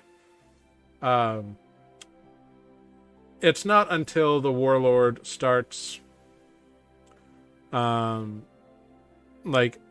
a good half hour goes by before he kind of waves people off, and then he takes the hand of that half orc female who seems just kind of sharp edged, who came out of the carriage with him, and takes her hand, and they join the dancing. And you eventually overhear a couple of names. You do catch the names of the 3 people who came out of the carriage with her. They appear to be his 3 chamberlains. You catch the names Bella, Vogel, and Bregor. Bella, Cool. Vogel, and Bregor. But you don't catch which one is which. Fair. Olive, as you are petting the horses, eventually you hear, "Hey, what are you doing to my horses? Why are you Saying hello. Why are you touching them?" And you see the half orc male who is plastered, that came out of the wagon. "I spent too long on these horses for you to be touching my prize work. Go Olfen, get out of here! What is wrong with you? You touch a man's horses, the warlord's horses. What are you, new? I'm the current champion in animal handling, and I was just saying hello. And I will turn, and I will walk away. Hey, no. You don't get to go away that easy. You get back here right now. So, you're the animal champion.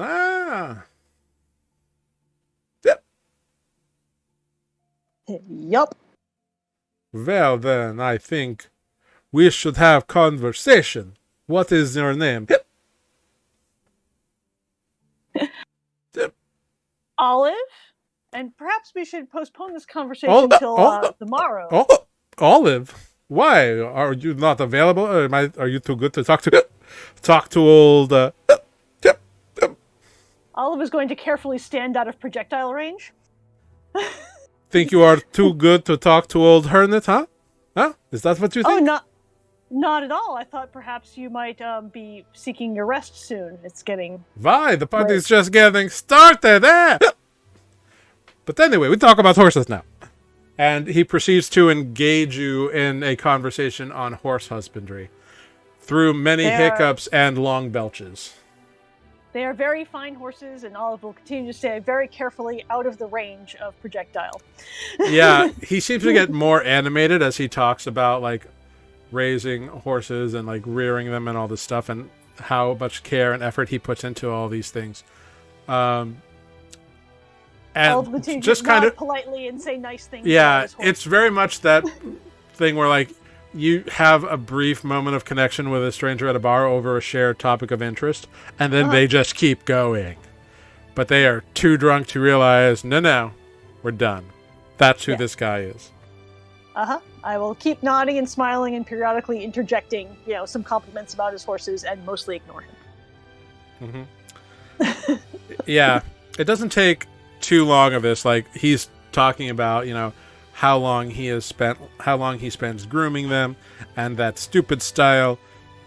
He talks weird, and he always is always twitching and nervous. It's so annoying. If my niece didn't like him so much, I wouldn't have taken him on as my apprentice. When he's facing away from me, I will cast infestation upon him.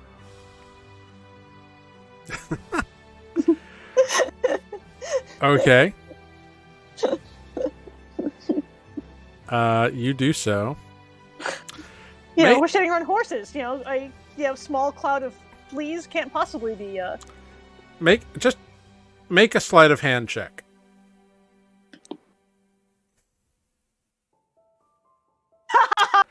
Nobody notices you with a 21. Nobody notices you cast this spell. He is certainly too drunk to notice and doesn't even hear you mutter the verbal parts. No. But soon enough, he's like, and flies everywhere. And it's like, get out of here.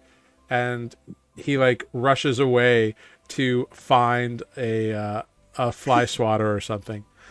As the cloud of things follows after him. Olive will make her escape and go back to her friends.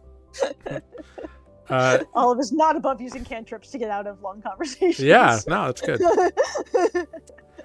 Yeah, it's about this time you meet up with Greg, who has been observing the warlord and is watching him dance with the half-orc female that he came with. Greg is dancing, because you got to camouflage. So. Sure. Mm-hmm. Yeah, so Greg's cutting a rug. You can see them dancing on the floor. It's mostly arms. Greg has found the E. Mashed potato, the shopping cart. Totally. I love it. Cool. So yeah, you see Greg dancing on the dance floor. Great. I will perhaps rejoin my not dancing friends. I mentioned to them just how boring the warlord's master of horse is, and also that he's falling down drunk over there. Yeah, you say this falling down drunk part, and one of the locals overhears and says, "Oh yeah, that is Hernath for you. He's always drunk. You get used to it. Don't pay him any mind. He's good at his job, though. Have a happy festival." And I'm certain he is. The horses look very happy. they should. And I will they raise disappear into a the glass crowd. for them. Yep. They disappear into the crowd. Yeah. So the evening is going on. There is dancing. There is frivolity. There are a couple of interesting people looking around. What do you all want to do?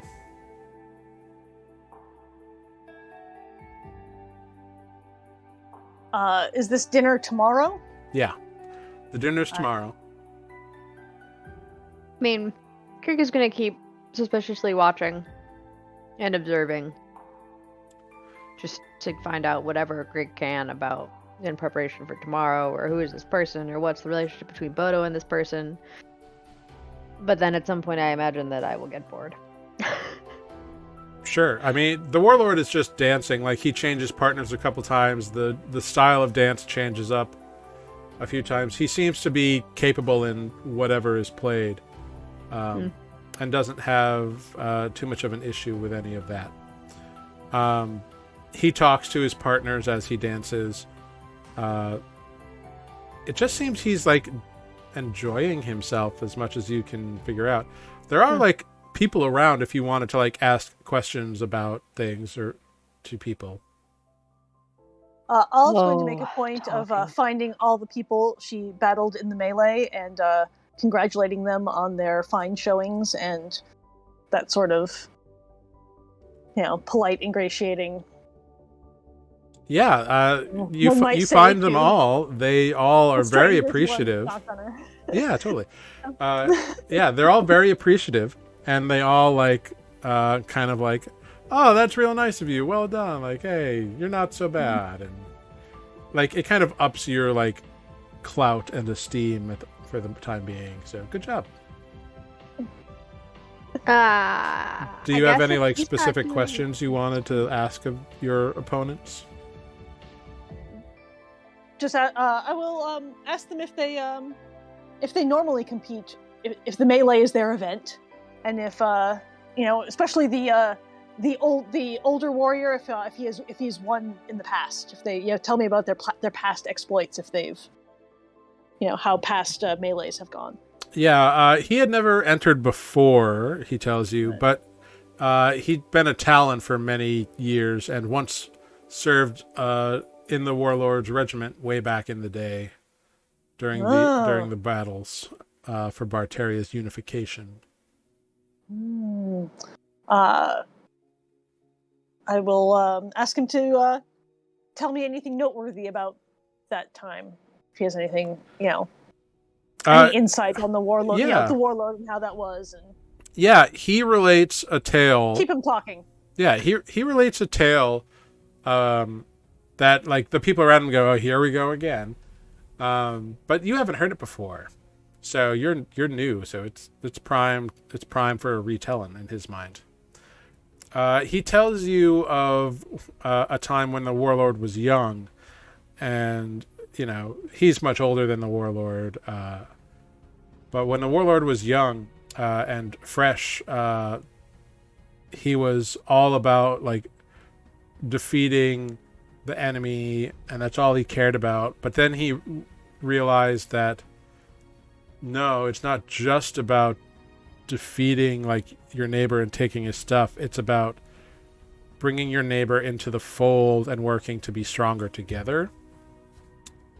And he relates this, and then there was a period of time where the Warlord, Vaulruga, before he was the Warlord, just disappeared. Like, was rumored he was dead, could not be found. He had abandoned his unit, all this kind of stuff.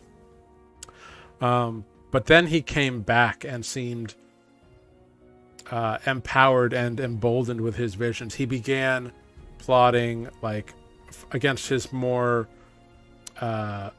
his more powerful enemies, he began plotting night raids, which normally had just not kind of been done before. But Barteria is a land where people of Orcish descent are prominent, and so they don't have as limited vision as humans might, or other people who can't see in the dark as well. So he started using his troops in that kind of a manner, more like more tactically driven as opposed to just brute onslaughts, and just became more of a tactician. He tells of a story where like he defeated an army led by a ruthless woman, and as he does so, he kind of nods in the direction of the woman he came here with, and like took over her army, and she vowed service to him instead. How he managed to woo and convince a bandit captain who had just been roving and pillaging for his own pleasures with his bandit group, and turned him into another of his lieutenants. And he points to one of the orc man that he came here with, that the warlord came here with. Mm-hmm. And he tells another story of a human man who who was the final defender of his town after a raid of Vaulruga's army. And even though all the rest of his compatriots had been slaughtered in the raid, he stood defiant.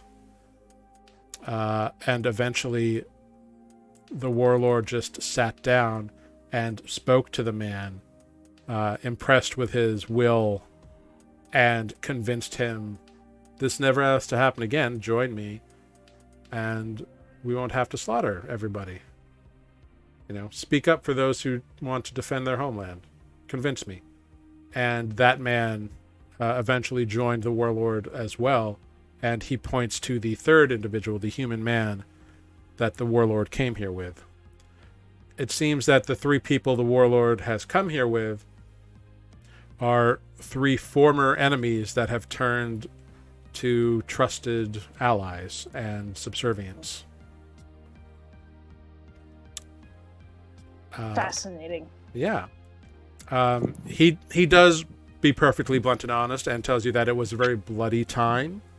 Sure. Many people lost their lives, and not all of them were warriors.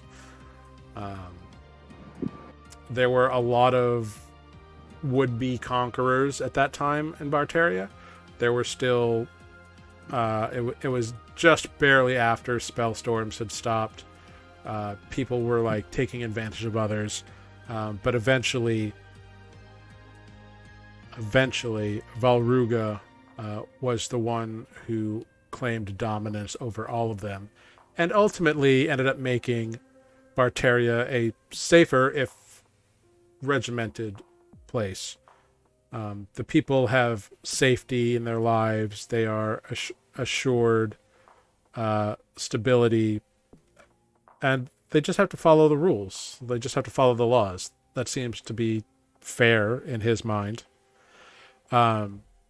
He also will relate a story where, like, Vaulruga in battle carried a massive greatsword, but very rarely used it.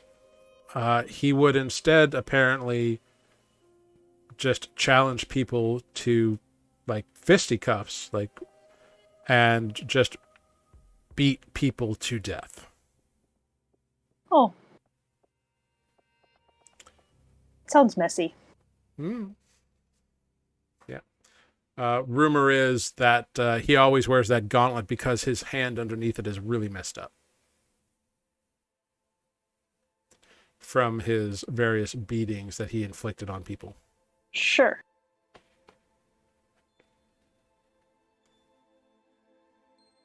So you get a fair bit of information off of this old dude.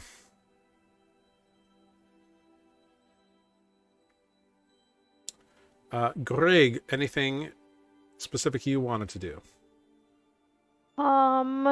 If Vaulruga is being, let's find out more about that gauntlet, right? Because I know that the Drain Shard is supposed to be indigo. You know, like I'm trying to see on his person what's what. Does he have it on him? Is it a thing?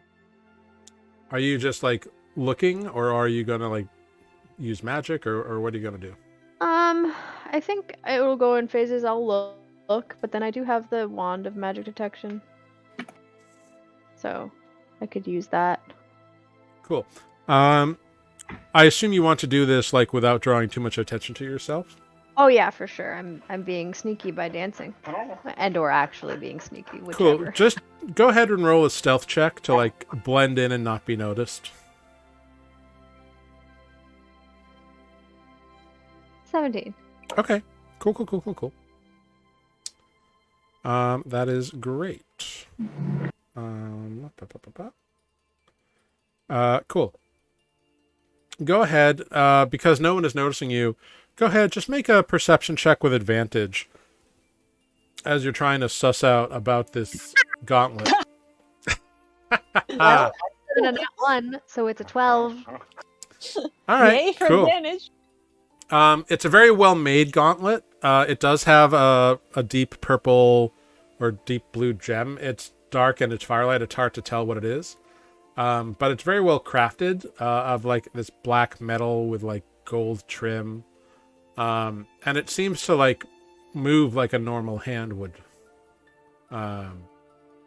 It does seem to be in the same style of his armor, but it doesn't quite match the rest of it.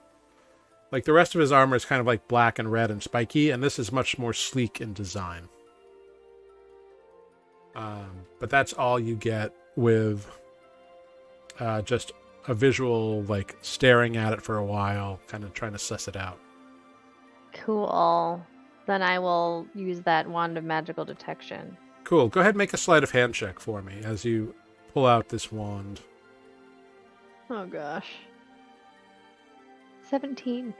Great. Fantastic. Way better Them for big your robes. perception. Got such big robes. Yeah, totally. Very cool.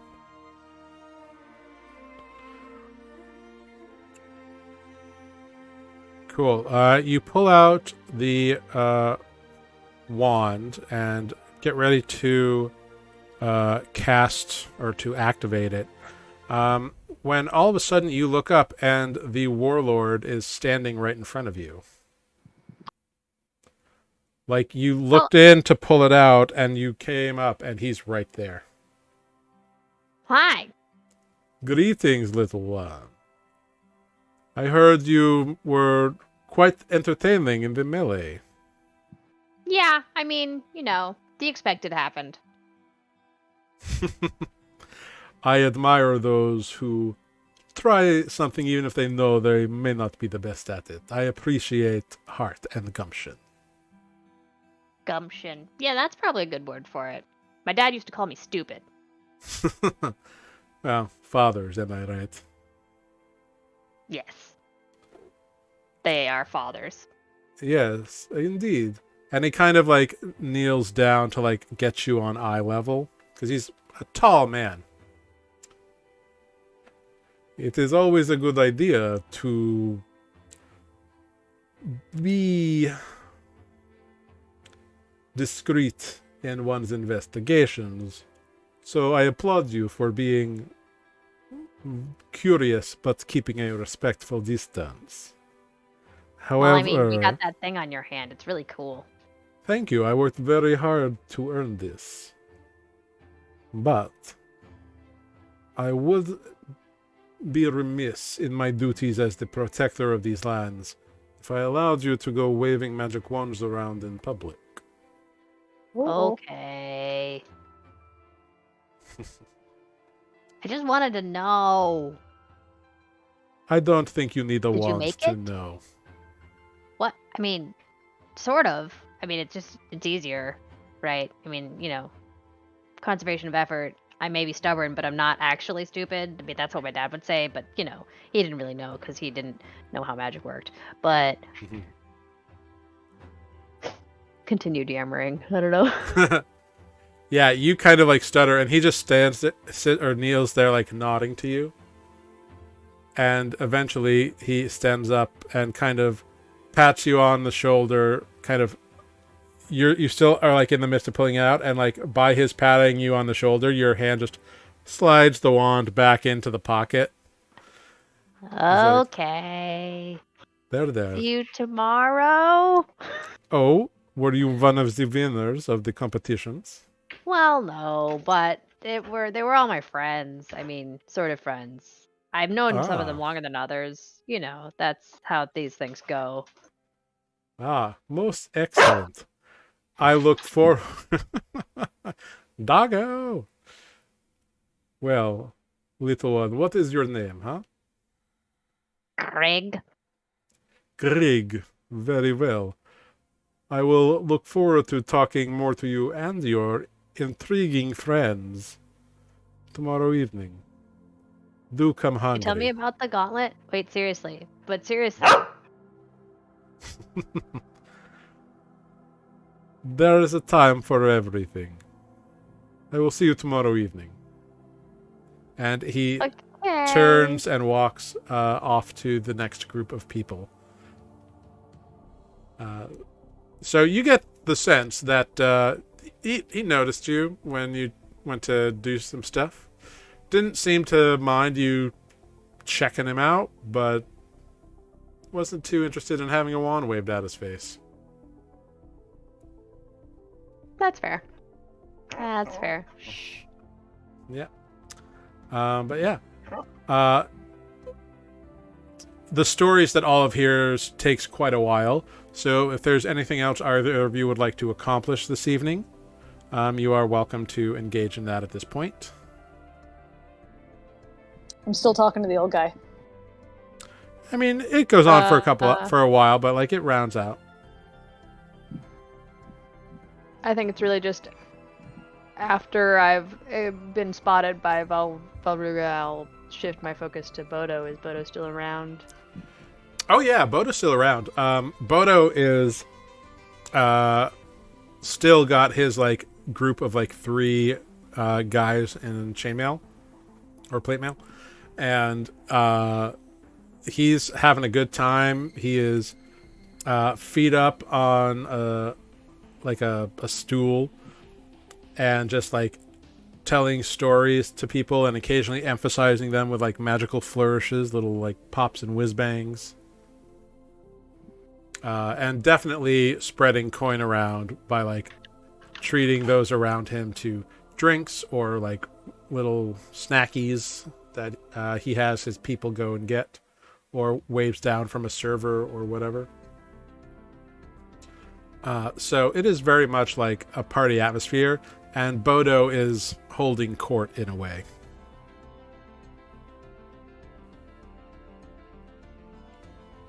I'll just be muttering about stupid Bodo, friggin' liar face. Murmur. But I'm just going to keep really talking to people and, attempt to, also, make friends, basically. Cool. Is there anyone in particular you wanted to talk to from people I may have described? Or just like random folks? I don't think so. Just like, generally attempting to be, not, hey, that new kid that showed up, but just, Sure. Go ahead. Just make a charisma check with advantage for me. Oh, that's unfortunate. Oh, yeah. Well, look at that. That's a natural 20. That's a critical success. Olive makes friends. Yeah. Your winning 2 events makes you very popular, and everybody wants to like get in on the chit chat with Ms. Olive, the strange half orc who nobody knows, but won 2 events, and 2 very disparate events as well. I might add. the animal handling, and the melee. So yeah, you hear all kinds of stuff. People tell you all kinds of stuff. You eventually get introduced to Jurgot. Jurgot? She is the chatterbox who got out of the wagon earlier. Orc female. Turns out she is the cook and head maid for Vaulruga's home of Gripkeep. Ah. And she is a chatterbox. She is constantly telling stories and like catching up on gossip with people. She's like one of those aunties that like people have. Yeah, you she's know a what I'm good saying? person to know. Yeah, she's very chit chatty. Her favorite point of criticism is Petrel, who is the young maid who also happens to be Hernet's niece. She is a maid in Vaulruga's Gripkeep, and she is constantly like just skittering around. She appears very easily frightened and very skittish. The only time she seems at ease is when that nervous half-orc with the long, like wavy hair, whose name you learn is Stale. Stale. Stail. Stale. Okay, not like chips. Not like chips, like nail with a st. When he's around and sitting next to her or standing next to her, she seems much more calm. Although he himself is fairly nervous individual.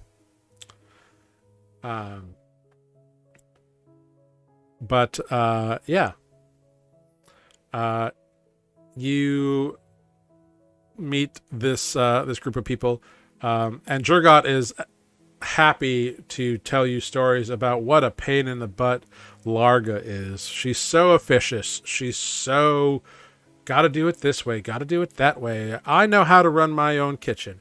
I don't understand why she always has to get on my ass about everything. Like, we know she's the head butler, she's in charge, whatever. But really, I have been in the employ of Vaulruga for 13 years. I know what the master likes. He doesn't eat very much, but when he does want to eat, I make it for him. And I serve the entire household every day, which granted, the warlord and his chamberlains, they don't care to eat very much, but the staff, we eat quite a bit, and we eat well because of the warlord's largesse. And she just chit. Excellent. I don't know if you are one who likes to cook at all, my friend, but if you do, there is some gutted peppers that you really should try. Oh, yeah? Yes, the gutted pepper. It is, how do you say? I would say the best way is tangy and zippy. So if you like tangy, zippy, the gutted pepper All right. is the way to go. Where can I get one? Where can I get these? Like, just at the market? Yes, the market which should have them, and occasionally they grow around ivy plants as well. Ah. All right. Good to know. Thanks for the advice. I will Of course. seek that out and hand them off to my compatriots who do most of the cooking. But sure. Ah, well. Not everybody is a cook, I suppose, but that's okay. But I do like to eat, so. Well, of course, everybody likes to eat and should like to eat. Isn't that right, Hernet? Yeah. What?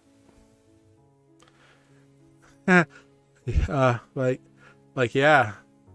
Food's really good, says Stale as he kind of awkwardly inserts himself into the conversation. Uh-huh. But yeah. So you kind of get in good with Jurgot. Anything you want to ask her specifically? Nope. I think I just want to get on the staff's good side in general and make friends.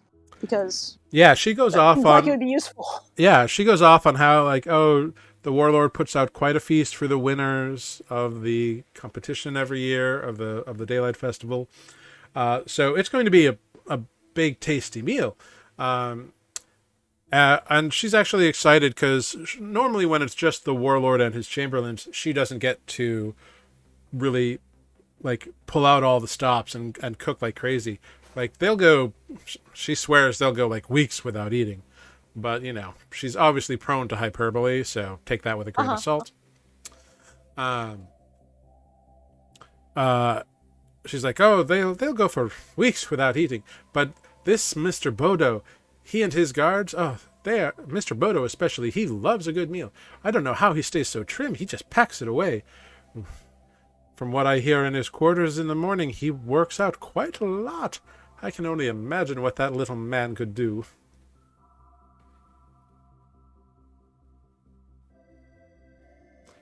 She seems to be quite infatuated with Mr. Bodo Proudbody. I'm shocked to hear that because we've encountered so many people who dislike him. But yeah, really, that's hard to believe. He's such a fine man. He's a little short, but it's not the size that counts, as they say, is it? Huh? Of course not. Basically, Olive's just going to, she doesn't necessarily want anything specific so much as to just like, get in good graces with the staff and, make some allies. Yeah, she's just like a constant stream of like word vomit. So you learn that like, having Bodo up there the past like 4 days or so has been really nice because, she's getting to cook more. During the day, like, Mr. Bodo, Mr. Proudbody's always in negotiations about something with the Warlord. I don't quite know what it is, but every day for a few hours they talk, and it's a lot of back and forth and promises being made, I assume. It's very, very interesting, I'm sure. But who knows? I don't know what he's hoping to get out of the Warlord. I don't know what the Warlord could see in him, but I'll tell you what I see in him. And she just goes.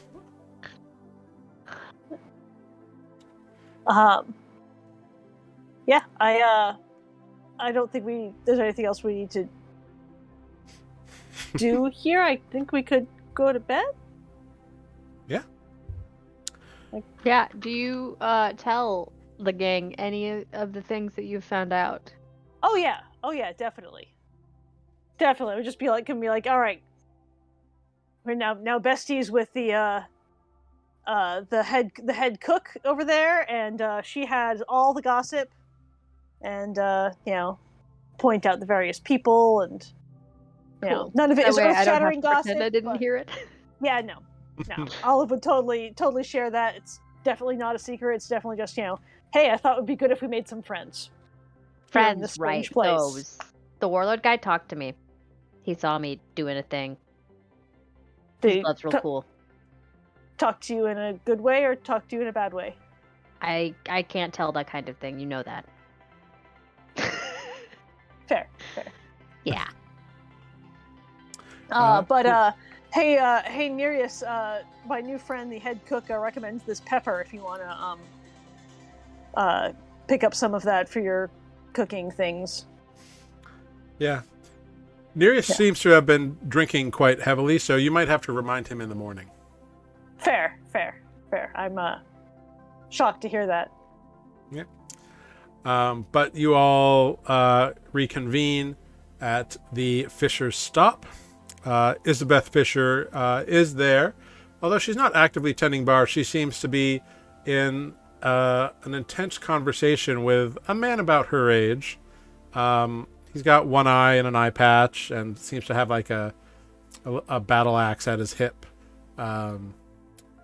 He looks like he was once rakishly handsome, but the scarred over eye with the thing and the little paunch he has developed may have taken some of his like conventional attractiveness away, but she seems thrilled by his presence and is actively engaged in conversation with him.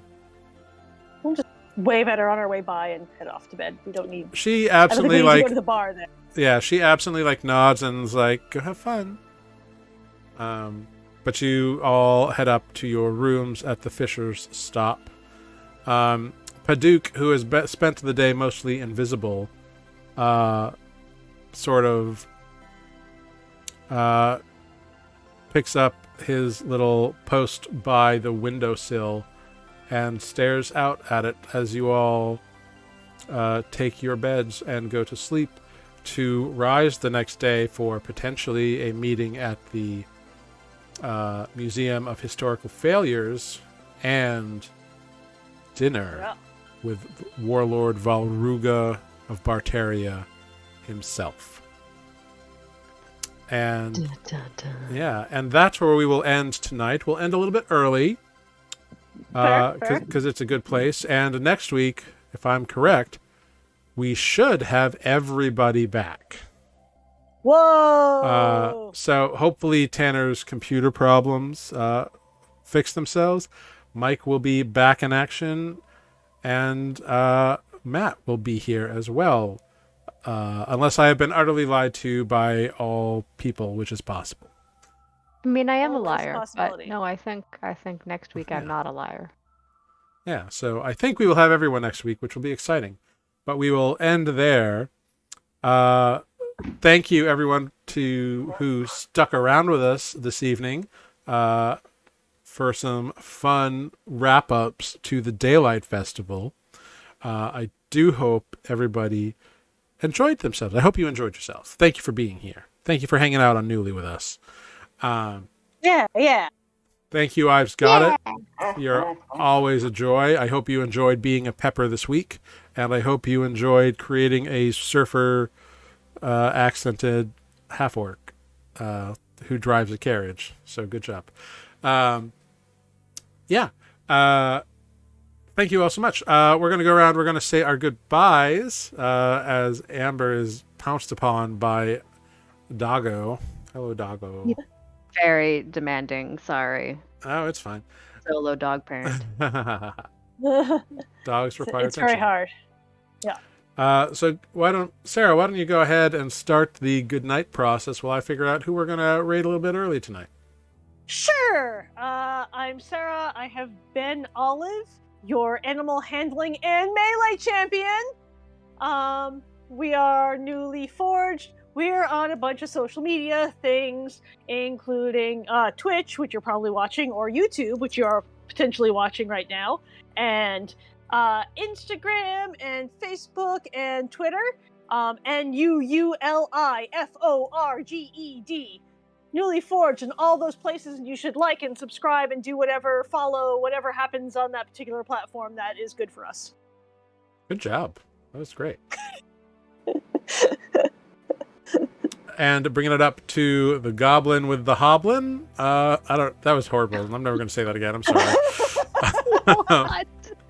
This is my Zyda cannon. I don't know. This is Greg, yeah, take it wow. away. I mean, it rhymed. Sort of. Yeah, it was. I don't even know what it meant. Yeah, I don't either, but, maybe I limp, and I just didn't know it. There you go. Yeah, anyway, I am Amber, and I have been playing Greg, the Goblin Artificer, and this is Zydeco, who is very demanding. And he sounds like a goblin when he talks. It does. Kinda. Awesome. And I have been Jared, your humble dungeon master here. Thank you for hanging out with us. We will be back next week at 7 p.m. Hopefully, I'm leaving work at 6, so I should be here in time. We will be here next week. Come back. We should hopefully have the whole crew, and that will be exciting. It'll be our first time in a long time. Yeah. It's September, yo. It's rough. Yeah, September's a hard time. After next week, we will be taking 2 weeks off, though, because I have to travel for work, and that will be sad. We are going to raid Kirik the Orc. Yay! He's a great streamer. Hop in this raid. Shout out, you've been newly rated. And thank you, everyone, for being here. We'll see you next week at 7 p.m. right here on Twitch. Goodbye, everyone. Noodles. Have a good night. Bye. Goodbye. Bye. Bye.